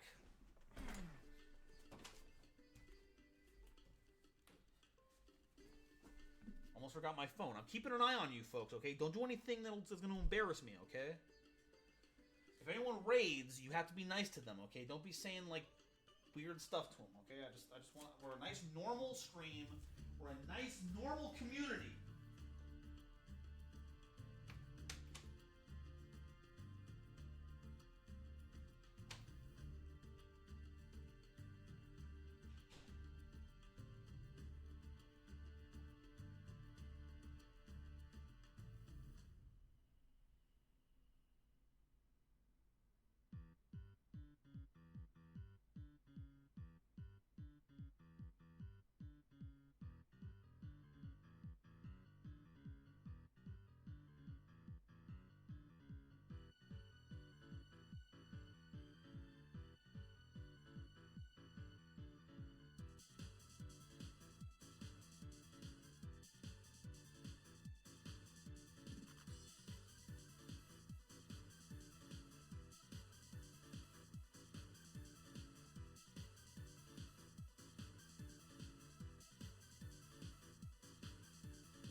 Okay.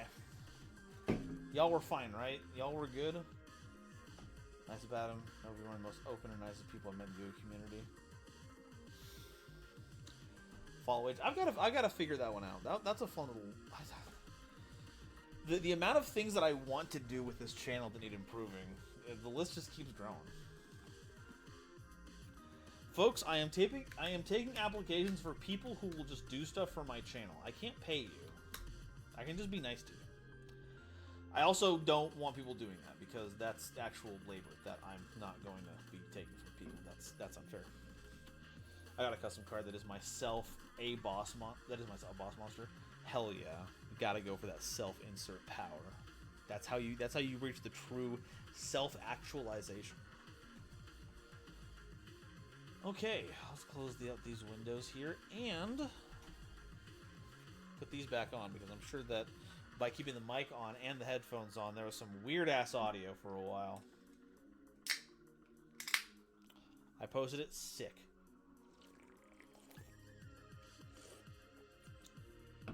Someone tried to summon a kaiju by my house, but I dealt with them. Hell yeah. It's whatever. Godzilla showed up my neighborhood and I was like, hey buddy, I need you to stop some of that right now. That's not good. Okay.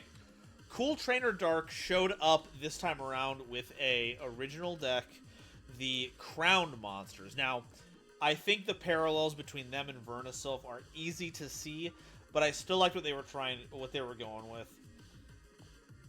Let's Nova scale them because they were already in the video. So, I think novelty. I don't know if Cool Trainer Dark has mentioned anything about Quivern or Quivane in the comments of the video or in the patron section, but Quivane is bonkers by itself. You didn't see the video.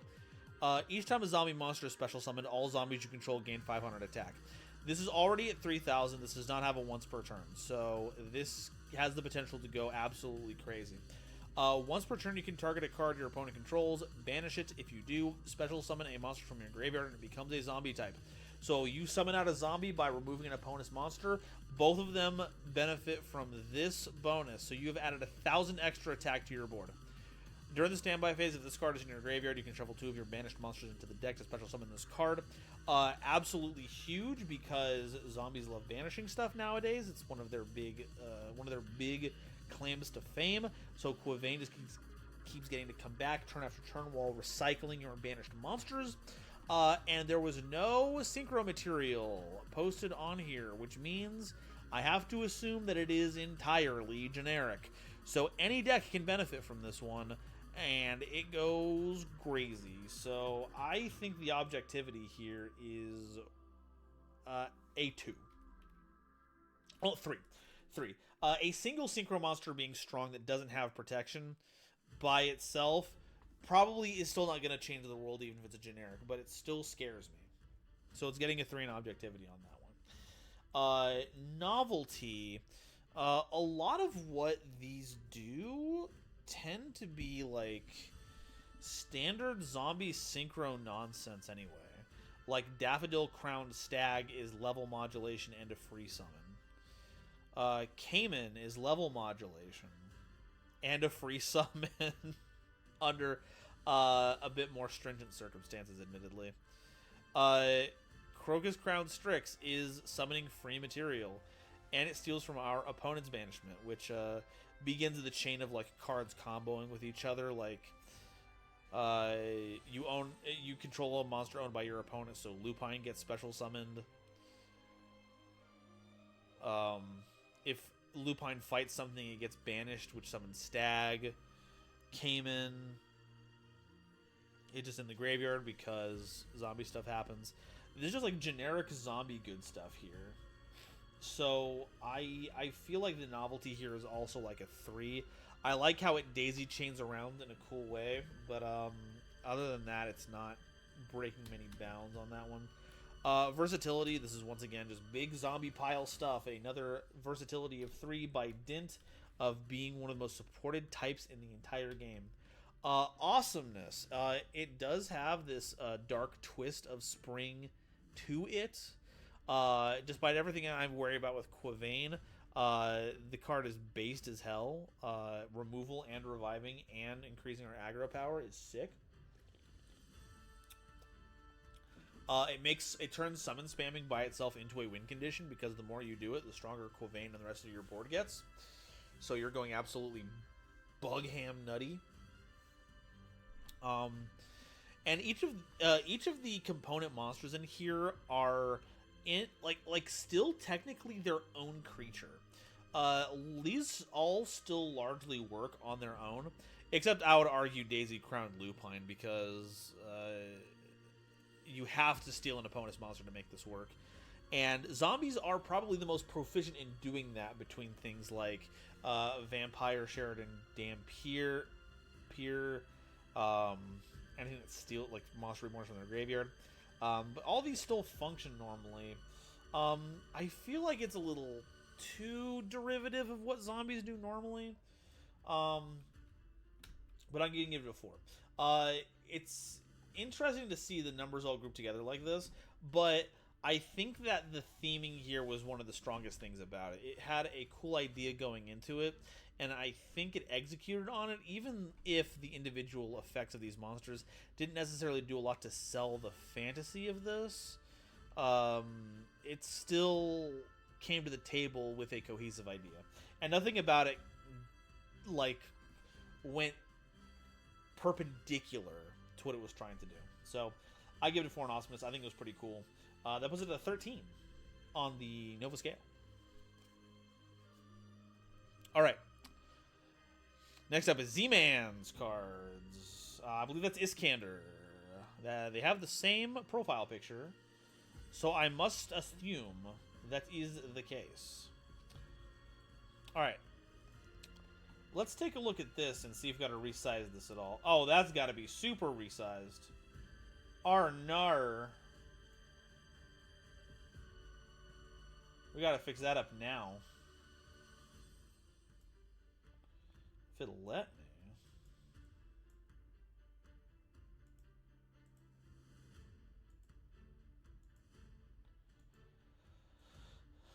There we go.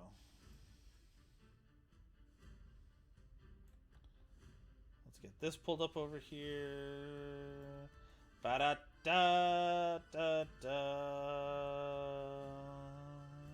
Ba-ba-da-da-da-da-da.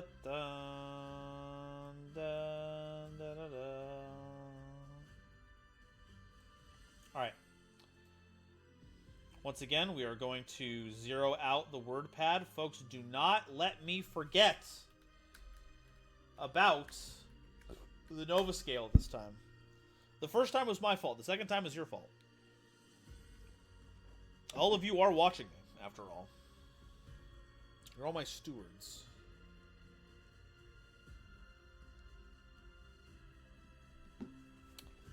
Alrighty.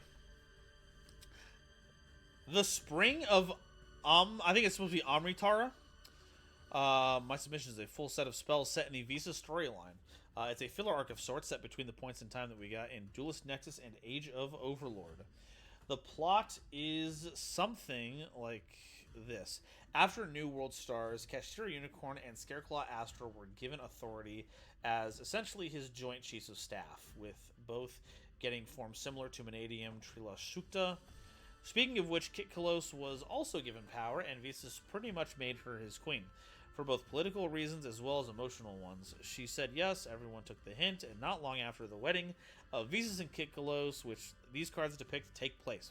But even during the happy days, something is amiss. Someone is watching. Ooh. Bow, bow, bow, bow, bow, bow, bow, bow, bow, bow, bow, bow, bow, bow, bow, bow, bow, bow. Forbidden Memories was just different, okay? I would love to know who the music composer was for this, because they were on some shit.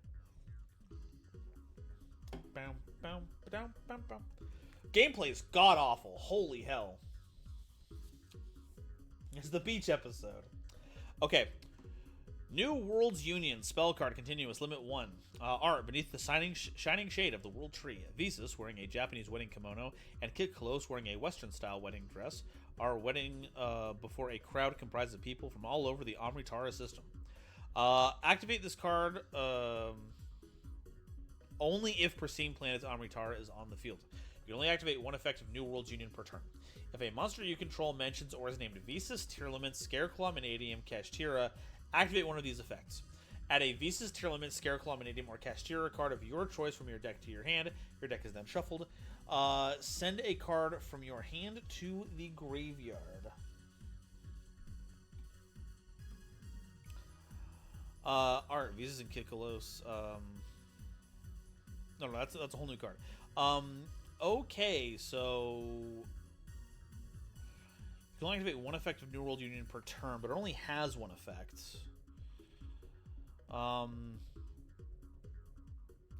The wording on here can be tightened up a little bit. It mentions or is named. There's no or here. So, but there's also no and here.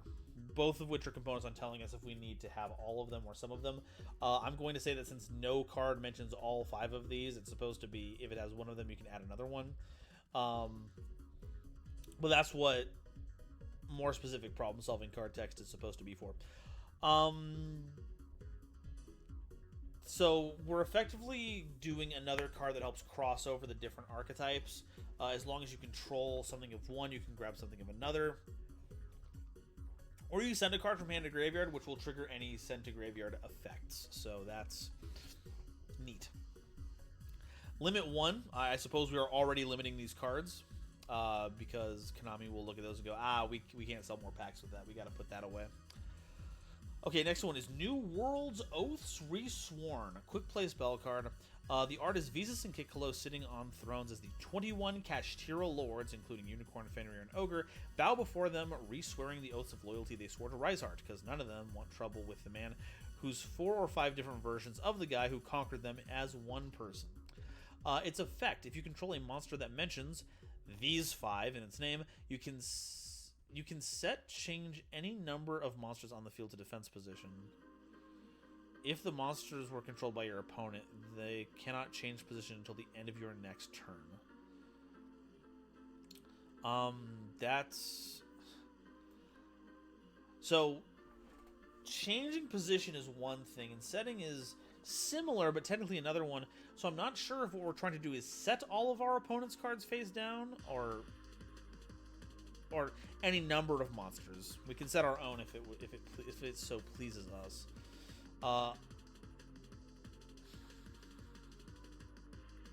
It also changes to defense position.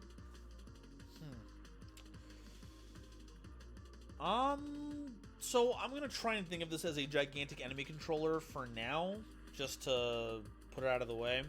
And giving us a card that is mass position changing, well, as a part of any of these is kind of goofy. Or it would be goofy for any archetype because you're turning them into what amounts to what is usually the weaker position. If you're in the Scareclaw matchup, you could change their stuff to attack position, which is a lot more vulnerable. Well, no, you can't because it always goes to defense position. This is fine. It's not like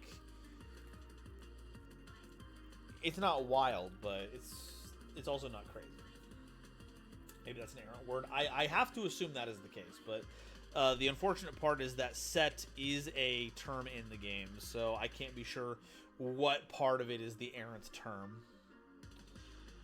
Okay, New World's Tournament, continuous spell card, limit 1. The art is after the ceremony, several contests took place to celebrate the marriage. Jousting, archery, races on foot, mount, and in the water, with winners getting bragging rights and places of honor at the reception feast later that evening. Effect. The effect of New World's Tournament can only be activated up to 5 times per turn if a monster you control that mentions or has Visas, Tearlament, Scareclaw, Manadium, Kashtira in its name destroys a monster or deals battle damage, you can draw up to 3 cards.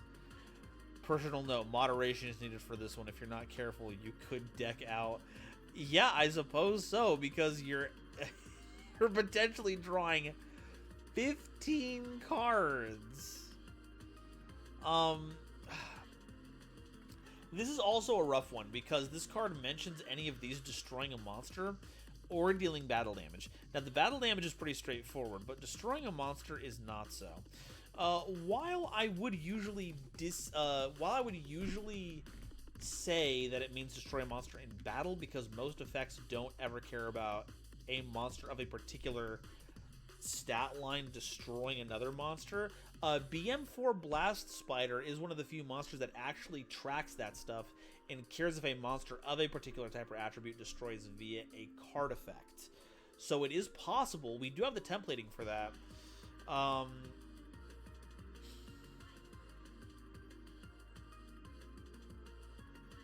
So while it can be destroyed by battle with this wording, it could also potentially get you 3 draws if you destroy a card by card effects. Oh, it's also notable that this cares if it destroys a monster. It does not care if it destroys an opponent's monster. So if you use Visas Starfrost to pop your own monster and it lets you trigger that off of effect destruction, that draws you cards. Vanadium loves popping their own cards. That can do that.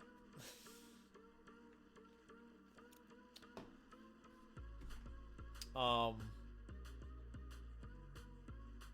mean, we had some pretty tame cards beforehand. This can get pretty bonkers under the right circumstances. Okay, next up, New World's Celebration. Normal spell card. The art is the sun has set, but the party continues with fireworks, dancing, and food aplenty. With Visas and Kid Kolos at the center of it all, with the new symbol of the Amritara system, a 6-pointed snowflake with the symbols of Visas Amritara's cloak, the 4 lamps with the colored cores, at the corner arms appearing overhead in the form of a firework. Effect. If you control a monster that mentions these 5 names in its name, activate one of these effects. Your monsters cannot be destroyed, and you take no battle damage until the end of the turn. And you gain 300 life points for Peach monster you control. Now, I don't think we've seen Peach monsters yet. But, no, so it's life gain, and it keeps your stuff safe. It's a little interesting that it's a normal spell card. The protection effect feels like it would work a lot better during our opponent's turn to keep all of our monsters safe from battle, or from being destroyed in general. But there can sometimes be merits to keeping our own monsters from being destroyed during our own turn. Like, if we, want to activate the effect of a Kashtira monster, like Ogre, Fenrir, or Unicorn, but their monsters are just too big and in attack position. This does let us attack willy-nilly without any of the drawbacks, but seems a little too specific. Realm Omen, quick play spell card. Vita watching the weddings events from somewhere in the Amritara system with a defeated Visas heart on the ground before him. Ooh. You can only use the effect of Realm Omen once per turn. If you control a Vita monster, banish up 2 monsters with, I think, 4. With 1500 attack and 2100 defense from your hand, field, or deck. If you do, activate a number of effects equal to the number of monsters banished by this effect. Look at your opponent's hand and have them banish 1 card of your choice. Look at the top 5 cards of your opponent's deck. Add a Vita or Realm card to your hand from your deck or graveyard. If deck is chosen, it is immediately shuffled. We don't gotta add that. I think this is the second time we've seen this. You don't have to add the shuffling. That's implied. Magic the Gathering asks you to shuffle whenever you search your deck for anything because their system is built on top of some of the wildest computer programming language I've ever seen in my life. We don't have to do that. The game just knows to do that. Okay, so obviously we can't know how many we can banish, because I would like to say 4, because there's 4 primary Visas monsters out there with a 1521 stat line, but it has 3 effects. So does this allow us to pick multiple modes, or can we only pick 1 per activation of the card? If so, why would it let us banish 4 if we could only activate it once each? Is it up to 3? That feels like that's not in keeping with the theming. As for what it actually does, well, it lets you look at the top 5 cards of your opponent's deck, but it doesn't let you rearrange them or do anything with them, so it's just kind of knowledge for the sake of it.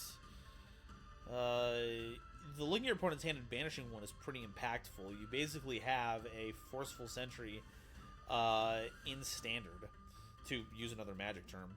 And then we can also just search out our on-theme cards here. Play. The general idea of the cards was as a way to bring the 4 major archetypes together. I doubt it's going to be completely coherent, but it should be at least be interesting. And the last card is mostly to foreshadow Vita and explain what happened to the other 2 hearts. Okay. I think this is going to need a Nova Scale. They all need Nova Scales, but I think this one's definitely going to need one. Okay, so versatility, we're going to get a 2 on this one, specifically because it's for 5 different archetypes, and those archetypes themselves can sometimes splash into other decks, so I think that's more than enough to say that these have a bit of a reach to them. You can play them in a variety of different decks and still get value out of them. Objectivity. I think it keeps to the theme, because it's, you know, a new season of life, the spring of Amritara. Nova Scale. Oh, thank God. Okay, thank God. You got me. Thank you so much, potatoes. Boom. Okay. So 2 in versatility. So I give it points for it being on theme, but like so much of the problem-solving card text here is just not decipherable. I don't want to harp on this too much and be like an asshole about it, but there are just some things about this card that I do not know how they're supposed to work because they're not listed out. So I've got to give it a 3 in objectivity. I think the power level of one of them was one that I was really going bonkers over. What was it? The third one? Yeah, the draw 15 in a turn. I think even under maximum circumstances, you are not drawing 15 cards with our this continuous spell. But even a single draw 3 for accomplishing what you should be doing normally is wild. It's unreal. So I would almost give it a 2 if I didn't already feel like this was too in its own lane to be functional in that regard. Novelty. Are we seeing some new stuff with these cards? Well, breaking it down, we have a way to search cards. We have a way to discard cards. We have a enemy controller, or a no entry, if we want to put it that way. It's a no entry. We have Earth's Arctic Radiation, for lack of a better word. We have Waboku. We have main phase. We have our turn Waboku. And we have a Searcher and a Hand Rip. I don't know. I feel like Realm Omen is a little funky. I feel like Realm Omen has a bit of the sauce, but I don't know if the rest of the cards are sauced enough to give a particularly high score to. I think this is a 2 in novelty. It doesn't particularly take any of the decks in a particular manner. It's just kind of random things you can do with the 5 archetypes if you have any of them in play. Awesomeness, I kind of feel the same thing. I'm kind of lost in a lot of these. They're not really giving us anything new to do that's interesting. Outside of just utility random stuff. I do like having a card that lets us see our opponent's hand. That's pretty goofy, and it's very villainous, so I think that's kind of on point. But I'm going to give it a 2 in awesomeness. It's just, it ain't my bag. So I'm going to give it a 10 out of 20 on the Nova scale. Definitely needs another pass through on the custom card channel, just to tune up the wording on me, or not just to tune up the wordings. We got to tune up the wordings, and honestly, I feel like some of these effects are like misplaced and are just kind of thrown in there just because.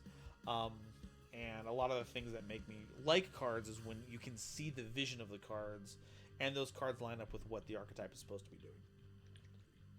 So I definitely think this could use a lot of reworking. Another funny thing is Celebration locks out Visas and Monodium since their destructions aren't cost, and all say and if you do. Yeah. You have to be destroying your own card for this to work on that one, so you actively don't want to use it in those scenarios. Granted, you could activate it after you've done all of that one, but poor sequencing can put you in a bad situation, so I get you. Okay. Back to the Discord. My custom cards fail, all of that. Hey, you know what? That's A-okay. Look, I hope no one thinks that my Nova scale should be taken as any kind of serious academic research. These are just a couple of things that I look for in cards. If your card shows up and I give a 1 to all of them, I still appreciate that you took the time to make them and that you wanted to show them off, so... I'm just a guy on the internet talking about silly cards. Oh, just for fun? Absolutely. Absolutely. Now, I take the ratings as seriously as I can in the terms of the ratings because, you know, I offered the ratings. I want to make sure people are getting their ratings. And they brought them for it. But at the end of the day, I'm glad you made some. Like, unironically, I don't know you, so I can't personally give you I'm glad you did something. But still, I'm glad you made something. I'm glad you took time out of your day to put your energy towards putting something into the world. That's cool. I like that. Thank you for doing that. That goes out to everyone watching and everyone who's ever submitted that. It does make me happy to see that people have done that. Okay. I can be sappy. Being sappy is part of my brand. It's also very difficult to get ones. It's only happened once. Something trying to do that. Yeah. Yeah. That's true. I don't give, like, lowest ratings all the time, because, like, you tried something at least. Like, at least you tried. One is, like, I don't know what to tell you. There's something fundamentally wrong. is my thought process. Okay, Sir Knight put in the Flame Swordsman cards, but are effectively Gearfried customs. These were really powerful and an interesting way of handling what we were doing. I felt like, at the end of the day, I was a big burping guy. Big burpitude. At the end of the day, I felt that the new cards kind of outshone the base Flame Swordsman cards that we got out of its own set, which kind of rubs me the wrong way, is the wrong word for it. It certainly is not what I look for when it comes to custom cards being made for established archetypes. I like when those things can accentuate what already exists as opposed to trying to supplant it, because at that point you might as well just make your own archetype. That being said, I did like what they were doing, and a lot of the chatters seemed to like, commenters seem to like them too. So let's go ahead and get these Nova scaled. See what we can learn from getting these all stacked up. I will say, despite everything, I am giving them a 5 in awesomeness. The cards are just cool. It plays with the established Gearfried lore in a nice way. I think it just gets a 5 from me. Versatility, this is like a 2. This borders on a 1 because it's for the Flame Swordsman stuff, the Gearfried stuff. The fact that these things cross over with Fire Warriors and kind of Fire Dragons, and with those being pretty prevalent nowadays with the emergence of Infernoble and Tenpai especially, I think just pushes it over the top to be something that could be splashed a little more than just in the Flame Swordsman stuff, but not by much. Objectivity, I do think this can't be a 5 out of 5. I legit think some of these effects are outrageous beyond belief. Like Salamandra Release, for no setup. No, not Salamandra Release. What is the one that just summoned a Searing Iron Knight onto the board? No, a copy of Searing Iron Knight or Fighting Flame Sword gets this into your... Yeah, Fighting Flame Sword. You add this to your hand, and it special summons it. So it essentially summons it from the deck. Summons out another monster, which could be Fighting Flame Swordsman, which gets your other Salamander stuff. You can make Gearfried the Ultimate Flame Sword Master with ease. You get Salamandra Release with Fighting Flame Swordsman, which turns Searing Iron Knight into Ultimate Flame Swordsman, which in turn gets you Immortal Phoenix Gearfried. It's just It's just wild. Shauna Hart, thank you for the 24 months, 2 years. That's crazy. Shauna Hart, thank you so much for the support. That's crazy amounts of faith in my ability to talk about Yu-Gi-Oh cards. Thank you so much. What was I saying? Objectivity. I feel like the Gearfried combo here just does too much by itself. To say nothing of the fact that you could play this... I'm only thinking about this just now. This is a Fire Warrior monster. You want to talk about adding from your deck to your hand? Play Ignite. Any two of those scales. Put this onto the board. Grab it, put it onto the board. Get the whole combo going. Holy God. I think I'll give it a 3 in objectivity. Novelty, I think it deserves at least a 3 in novelty because it's bringing Gearfried into the mold. It's doing things like the fusion monster doesn't create a floodgate, but it does create a kind of taxing if we destroy our opponent's monsters while it's equipped, which I think is a pretty interesting expression of the kinds of things the deck is trying to accomplish. That being said, it does blow up a ton of stuff just by existing sometimes, with like Ultimate Flame Sword Master being either a Raigeki or a Harpy's Feather Duster. Salamandra releases protection in the graveyard randomly. Salamandra Sanctuary equips stuff that I don't think should be allowed to be equipped at all like this easily. That's crazy.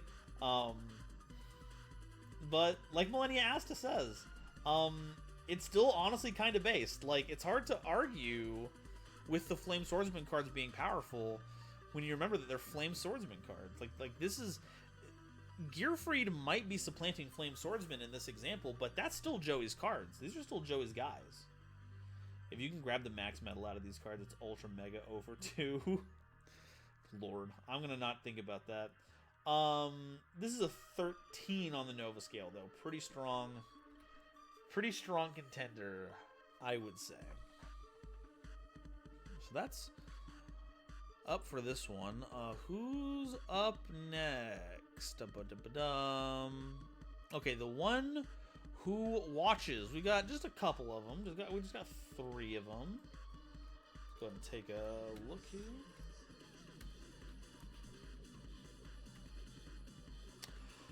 Okay, the one who watches, Ancient Gear Restoration, normal spell card, special summons an Earth Machine monster from your graveyard, ignoring summoning conditions.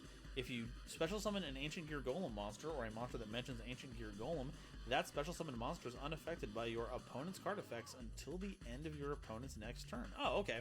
So it's like a Cyber Rev system, but you get to bring back things that have summoning conditions on them. Now, I'm pretty sure that you can't just summon Ancient Gear Golem with this. I recently had a run-in with how Nomi and Semi-Nomi works in regards to the Winged Dragon of Ra and Dangers of the Divines, so I don't fully have those memorized right now, but I'm pretty sure because... Well, I guess Ancient Gear Golem always can't be special summoned, but... No, I think that was the thing. The Winged Dragon of Ra can't be special summoned, period, and has a condition for its normal summon. And that's not Nomi at all. That's a whole different classification. So I think you can't just do... I think you can just use Ancient Gear Restoration on Ancient Gear Golem in the graveyard. So that's pretty sick. Once again, comments, let me know if I'm off base again, because the ideas are swirling in my brain meat. Ancient Gear Golems ignore summoning conditions all the time, specifically for Golem. Oh yeah, they do that all the time, but there's just ways that the game interacts with like Nomi and Semi-Nomi monsters in regards to summoning them from public information zones versus private information zones. The classic example is Flying Fortress Skyfire, where Dark Flattop cannot revive Flying Fortress Skyfire from the graveyard, even though Dark Flattop ignores summoning conditions, if you did not summon Skyfire correctly previously. You can do that when you're summoning from a private information zone and get it onto the field. but if it's a public information zone, ignoring summoning conditions would only take care of the fact that it can't be summoned by that way, but you still can't summon it if it wasn't properly summoned beforehand. Is a weird, unintuitive ruling. Anyway, I'm going to say it just works, and we're going to move on from there. Recreated Ancient Gear Soldier, level 4 Earth Machine monster, 1800 attack and defense. During the battle phase, this card is unaffected by your opponent's card effects. If this card destroys an opponent's monster by battle, special summon an Ancient Gear monster from your hand or graveyard. Hey, that just seems generally pretty good. It seems that it doesn't summon from the deck, so it's not grabbing from everywhere, but it can summon any Ancient Gear monster that can be special summoned.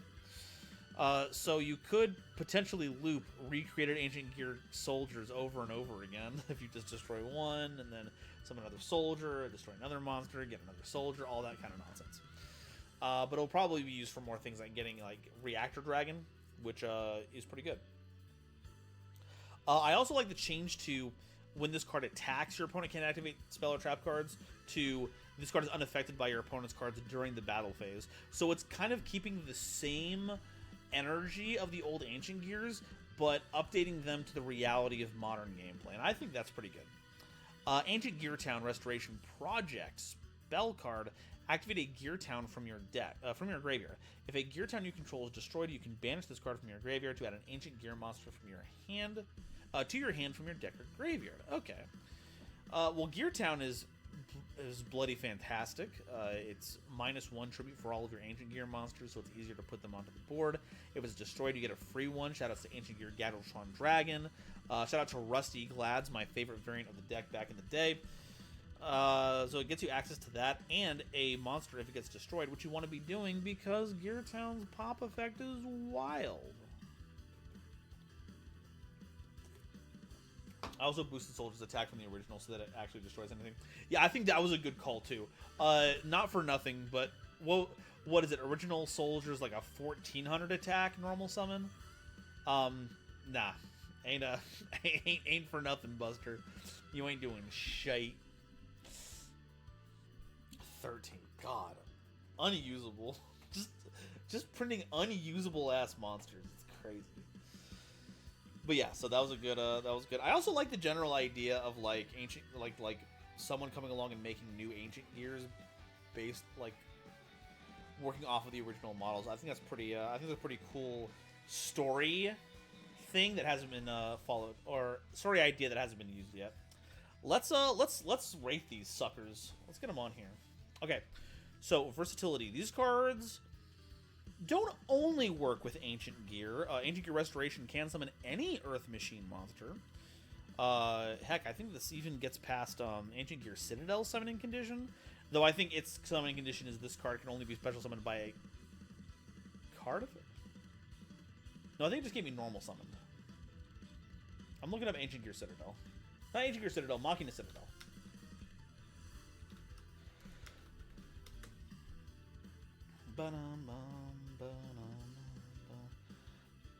Yeah, cannot be normal summoned or set, must be special summoned by a card effect, which this is. So this working with any Earth Machine deck is a pretty slick thing to have. Helps integrate them into more Earth Machine piles. You love to see it. And Earth is pretty widespread. Machine cuts that down by a bit, but not by a lot. So I think its versatility is like it too. It's less than what Earth would be in general, but I still think it's pretty splashable. It's nowhere near as splashable as like Zombie can be, but Earth Machine is still a pretty prevalent duo of attribute and type. And then of course it just works with all of our regular Ancient Gear stuff. So objectivity, I think we got a 5 here. The problem solving card text works out well. And I don't think we're doing anything that's overpowered here. We're doing some good tune-ups to the old formula without making it go overboard. Speaking of which, novelty, while these are Ancient Gear cards, which means that we're not going to be getting a total of 5 because that's a theme that's being revisited with modern, I say modern card design, but pretty recently.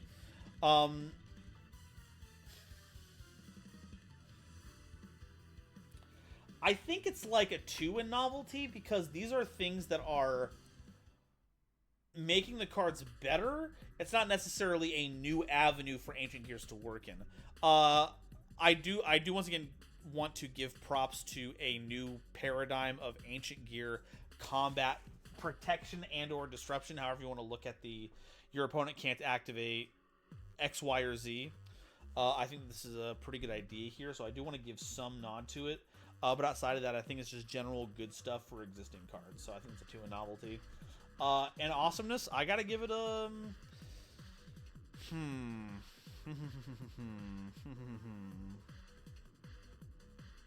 I'll give it a 5. Because normally, because it is restoring the ancient gears, it is a new lease on life. I think that's about as spring as it gets. So we can give this a 5 in awesomeness. And when I was reading through it, I was really happy to see what like the next thing did. I'm very bought in. So I'd give this a 5. This is a 14 in total on the Nova scale. This is a pretty slick series of cards. That's why I tackled the idea of Rebirth, and it's the one that I've had in mind for a while. Design-wise, the concept was just cards I'd want Ancient Gear decks that in Ancient Gear decks that I already play. Hey, and that's valid. Well, sick. The one who watches, thank you for submitting some cards here. I super appreciate it. I thought your ideas were pretty cool. Let's move on to Pillix cards. Let's see what he's got cooking up this time around. Editor Man has Hazy Flames. Now, if you remember, we actually did a Hazy Flame video a couple of... I'm looking at my calendar here at the beginning of the month because it was a gift to him. And so, how could I deny him one of the first decks that he put together that was like his first competitive deck? And now it appears that he has carried that energy over into the customs section. Let's check out Hazy Flame Unicorn, a level 6 fire beast monster with 1900 attack and 200 defense. You can normal summon this card without tributing, but its original attack becomes 1000. Your opponent can't target this card with card effects, as is the way with Hazy Flames. You cannot special summon monsters during the turn you use either of the following effects except fire monsters. If this card is normal or special summoned, you can special summon a Hazy Flame monster from your hand or deck. If this card is sent to the graveyard to activate a Hazy Flame monster's effect, you can target up to 2 Hazy Flame monsters in your graveyard and special summon them in defense position. Oh, okay. Card is sent to the grave to activate a Hazy Flame monsters. That's something I'm curious about. What? I know there's a few of them. I think Manticore does it. And of course, this would mean if it was detached by Basiltris, that would also trigger. Griffin doesn't do it. Hydra doesn't do it. Manticore. Opponent. During either player's turn, you can send a fire monster from your hand or face up from your side of the field to the graveyard. So this card can't be destroyed by card effects this turn. Yeah, so if you send Unicorn for that, you then get 2 Hazy Flames from your graveyard. Wild. That's like Periton, except not from the deck. It doesn't work with Sphinx because Sphinx does all the sends his effect, but no, Unicorn seems pretty solid as a way. It turns Manticore into kind of an enabler, which I think is pretty cool, and it makes for good material for Basiltris. Gives a little extra oomph, so I am on board with this. Hazy Flame Minotaur, level 6 Fire Beast Warrior monster, 2100 attack, 200 defense. If you control a level 6 fire monster, you can special summon this card from your hand. Also, you cannot special summon from your extra deck for the rest of the turn except Xyz monsters. Your opponent cannot target this card with card effects. If this card is sent to the graveyard to activate a Hazy Flame monster's effect, you can target one card on the field or in either graveyard and banish it. You can only use each effect of this card's name once per turn, and a Hazy Flame monster that has this card as material gains the following effect. You can activate this card's effects as quick effects. Hey! That means you can use Basiltris's removal effect at quick speed. Hell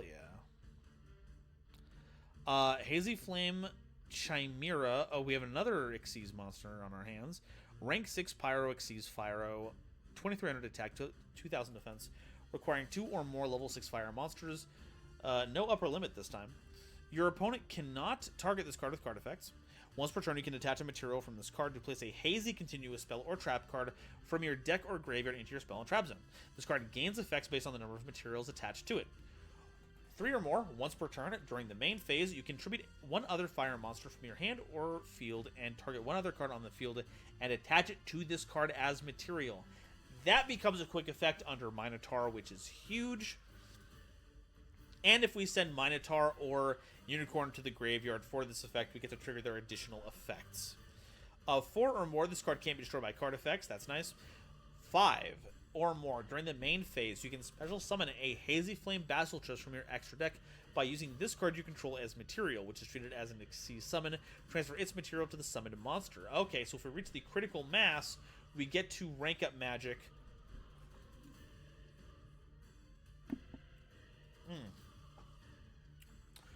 Which I would almost be hesitant to do, because being able to scoop up our opponent's monsters seems really strong, especially as a quick effect once Minotaur is under it.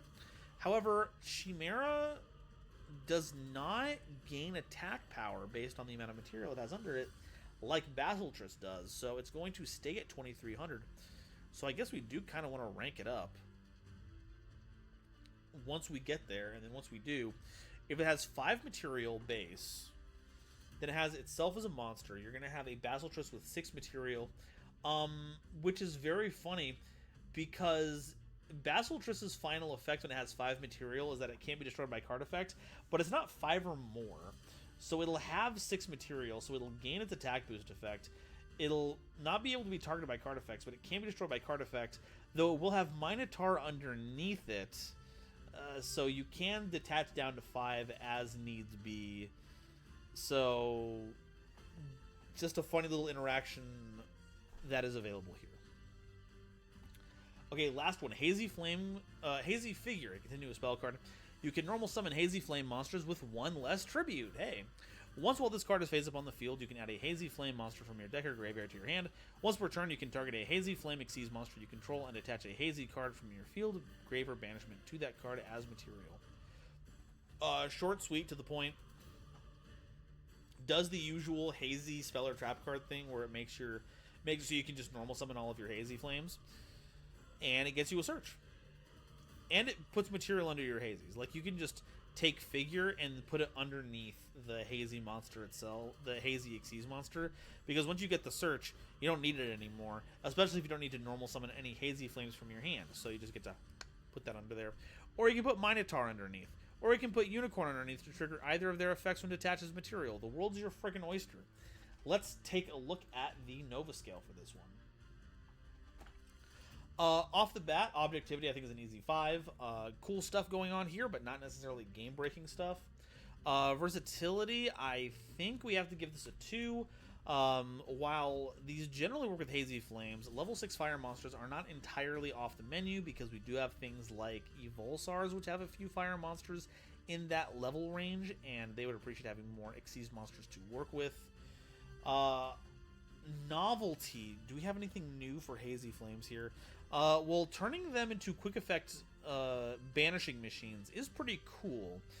It definitely brings them out of their old cage and giving them something more on par with modern decks. Turn this down a little bit. It's getting too loud for me.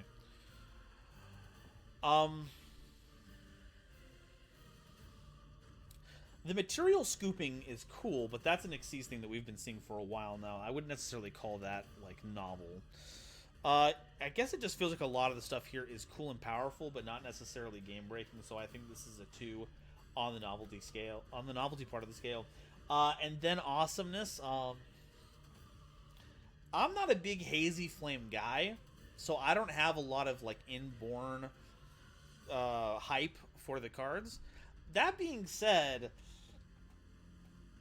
I think he kind of made me a believer. I think it's cool to have level 6 monsters that you can normal summon to make other rank 6s. Rank 6s have kind of had their time in the spotlight with things like Roz and the Bestial enablers. But seeing the olden versions of the rank 6 stuff getting its own time in the spotlight, it fills my heart with joy. So I'm going to give it a 4 in awesomeness. I'll give it a 3 in awesomeness because also it doesn't really follow the spring theming. But that is still a 12 on the Nova Scale. A very solid core of cards that I'm happy to see.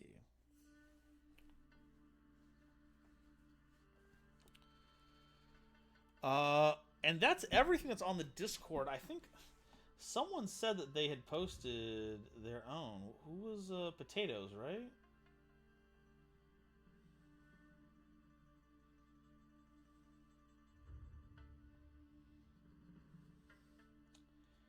Yeah, Potatoes. You said that you had posted some custom cards. Did you put them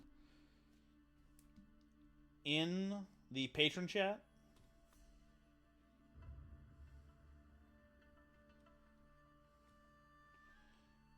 Clear through the phone really quickly here. You have, huh? Did we scroll past them? Is it like it was in this chat that you put it in, right? Just oh yeah, general customs. Yeah, those are, and I do encourage people to post in general customs, but that's for like the general stuff.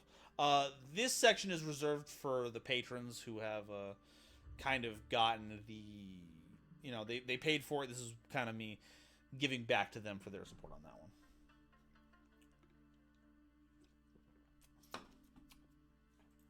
So you have unfortunately fallen into my devious trap, giving me an excuse to post my socials in chat. Yes, if you haven't seen me before, I'm Golden Nova Yu-Gi-Oh! You can find me on Blue Sky, where I do most of my social media stuff, because I don't do Twitter stuff no more. You can also find me on YouTube, where I talk about explained videos. I talk about all the latest archetypes and not so latest archetypes, as shown by me talking about Vylon a couple days ago, and we're going to have K9 coming up in just a few hours once I get a thumbnail made for it. We've also got my Discord, where we all kind of hang out and enjoy each other's company, where you can post your custom cards in general to share with the rest of the Discord. I'm not leaving that up. Oh, Shakarl, thank you so much for following. I don't want to say you can only post customs if you're a patron. Please feel free to share them amongst yourselves. When it comes to this showcase, this is me giving back to my patrons on that one. But if you want to become a patron, you can click that last link, and that gets you in here. Any tier, $5 or higher, not only qualifies you to put something in this chat that I will talk about at the end of the month, it also qualifies you for early videos. You can suggest videos that I do, because I put a poll up every month. The poll is for $10 or higher patrons, but they get to choose a video I make every month based on their own selections. If you're the Quasar Commander, you just get to pick one, but that's a bit more of an exclusive tier. And that's kind of the breakdown normally. I also, every level gets access to my calendar, and there is a $1 tier. This is the part where I let you all know that 2025 has not been good for Nova. I'm going to be real. Stuff's crazy. I don't want to get too much into details because sob story stuff. I don't want to get too parasocial on it, but anything you can do to support would be greatly appreciated. I stand by the fact that if everyone who watched an explained video pitched in $1, not even every subscriber, but if everyone who watched one thought, hey, I'm going to put $1 in this guy's jar every month, things would be so different. So if you don't think you have a lot to contribute, if you think you have $1, and not all of us have $1 lying around, I totally get it. I don't want to be too pushy. But don't think that you can give too little, because you can't. And that's my pitch for all this, because I think that about does it for all of our customs this month. So regardless of if you were a patron or not, thank you all for stopping by and watching the stream, because I still loved showing it off for all of you. I loved getting to talk about them. And I think I enjoyed this version of it a lot more. We spent like 2.5 hours on here. That's a good sized stream. I got to go through my thought process on all of these instead of just reading off of a script that I had. So I think I'll be doing it like this from now on. But I think the most important thing is how all of you liked it. If you are watching this on the VOD channel, which I need to stream more to put more content on, or if you're here in Twitch right now, you can let me know if you preferred this one, or if you saw the last one and you preferred that one, or if you saw the last one and liked this more. All of your opinions on that, let me know here. You can let me know on the Discord, anywhere that I'm looking on it, all that stuff. And I think that about does it for what I'm doing today. I wish I could dedicate more time to doing something funny, but I do have. Let me grab my to-do list here. I have at least 2 other things. Yeah, I've got to make a thumbnail for today's video, and I also need to make a recap section for another project that I've been a part of. I actually think I'm going to use this time to close all of my windows really quickly, because that's a very important part of this whole mess. Thank you.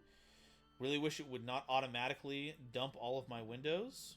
That would be cool when I scrolled something around, because I love scrolling stuff around my screen. There we go. I think I've recovered everything. So, for those of you who do not know, I have been looking for work to supplement YouTube stuff, because, like I said, 2025 has not been good for Nova.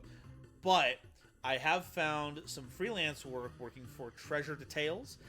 It is a live play role-playing group that does a lot of cool stuff. I'm actually going to bring up their channel right now. I handle the editing for the channel now, so I cut down their gigantic VODs into more digestible videos.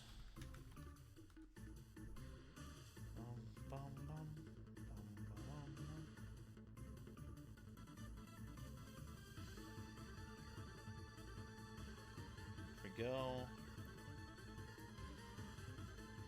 It's over here. Oh yeah, this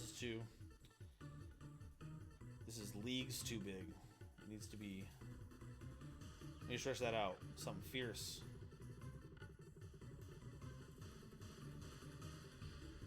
If it'll let me move it. That would be nice.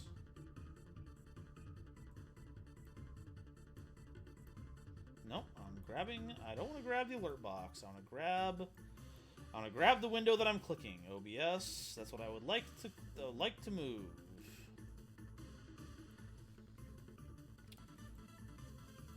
I don't know what to do with this. You stay locked. I don't need you on there.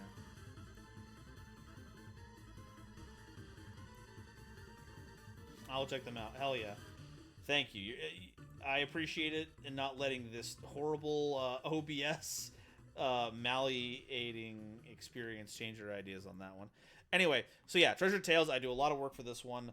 I am sometimes a player on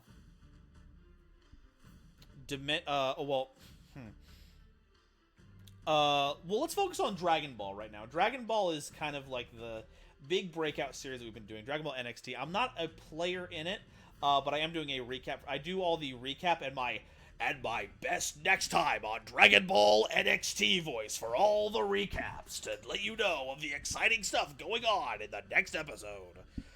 Kind of deal. So I'm not a player, but I do have a little part in here, and I edit all of this one. And if we'll scroll down here, you'll also see another series, Dimension Chasers, which is my favorite one. It's not based on a particular property, but it does use a system called Perfect Draw, which is meant to emulate not Yu-Gi-Oh! The card game, but Yu-Gi-Oh! The anime, and Vanguard the anime. Basically, card game animes in general. I play the rival character, Crest Knight, who kind of guests every once in a while. I show up as the plot demands, and I have fun every time I show up here. Definitely give Treasure Tales a watch. And if you like the recorded stuff, make sure you follow Nell Celestine on Twitch, because that's where we do all of the live part of the live playing. In fact, I can just shout out the channel directly. I don't even know what I'm... Oh, I forget. Is this one of the ones that has a... I gotta do... I forget if I have to do a underscore.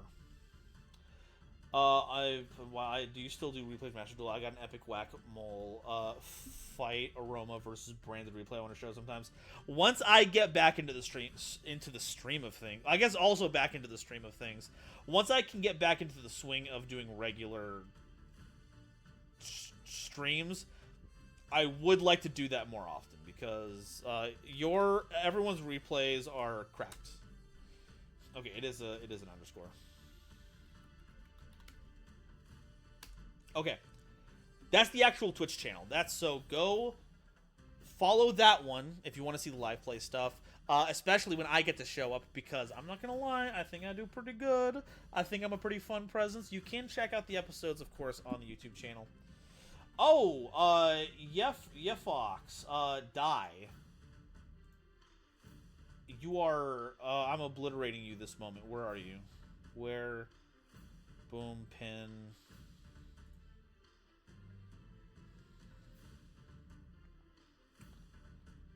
I want to kill you, Yefford. I want to... Where's the...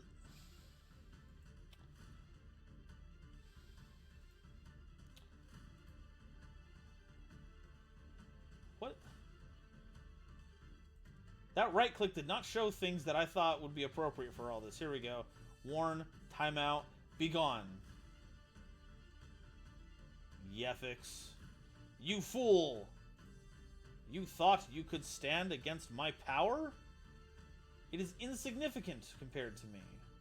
I am unto a god compared to you. A mod got it, yeah. A mod called Golden Nova Yu-Gi-Oh! I should thank that guy. I should thank that guy by giving him 40 subs right now. Okay, I think that's everything that I've got on my end. Please be on the lookout for more stuff coming out of Treasure Tales.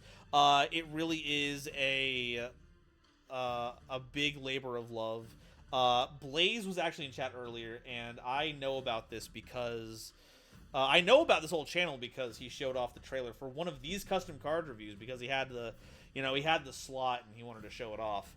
And ever since, I've been enamored with it. I think Dimension Chasers is really fun. I think it really captures like the card game anime feeling. The system itself is really, it's really interesting how it uses character archetypes from those shows as classes to do stuff.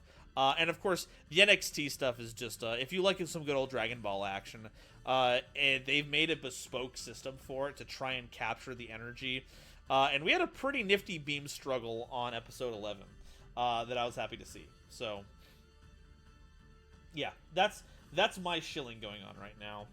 Gonna keep the replays, my March highlights for sure. Hell yeah. I don't know who Golden Nova is, but he sounds handsome. I don't know. That guy sounds like kind of a prick to me. He keeps talking about his own stuff like he's so cool and stuff. It's like you just make videos on the internet about Yu-Gi-Oh, dude. I don't know where you get off.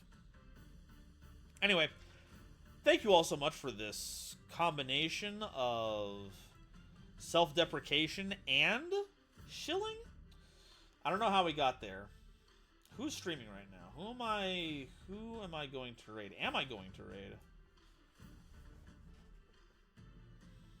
I think we will. TGS Anime is just starting. Looks like they've got a... they're doing ABC XYZ deck, which seems wild, so I'm going to send you over to them. You can see how well TGS is able to handle that. Folks, thank you all so much for watching. Once again, despite everything that I said about needing help financially, please know that as long as you're watching me, then that means that you are fulfilling my dream of having an audience while I get to entertain all of you.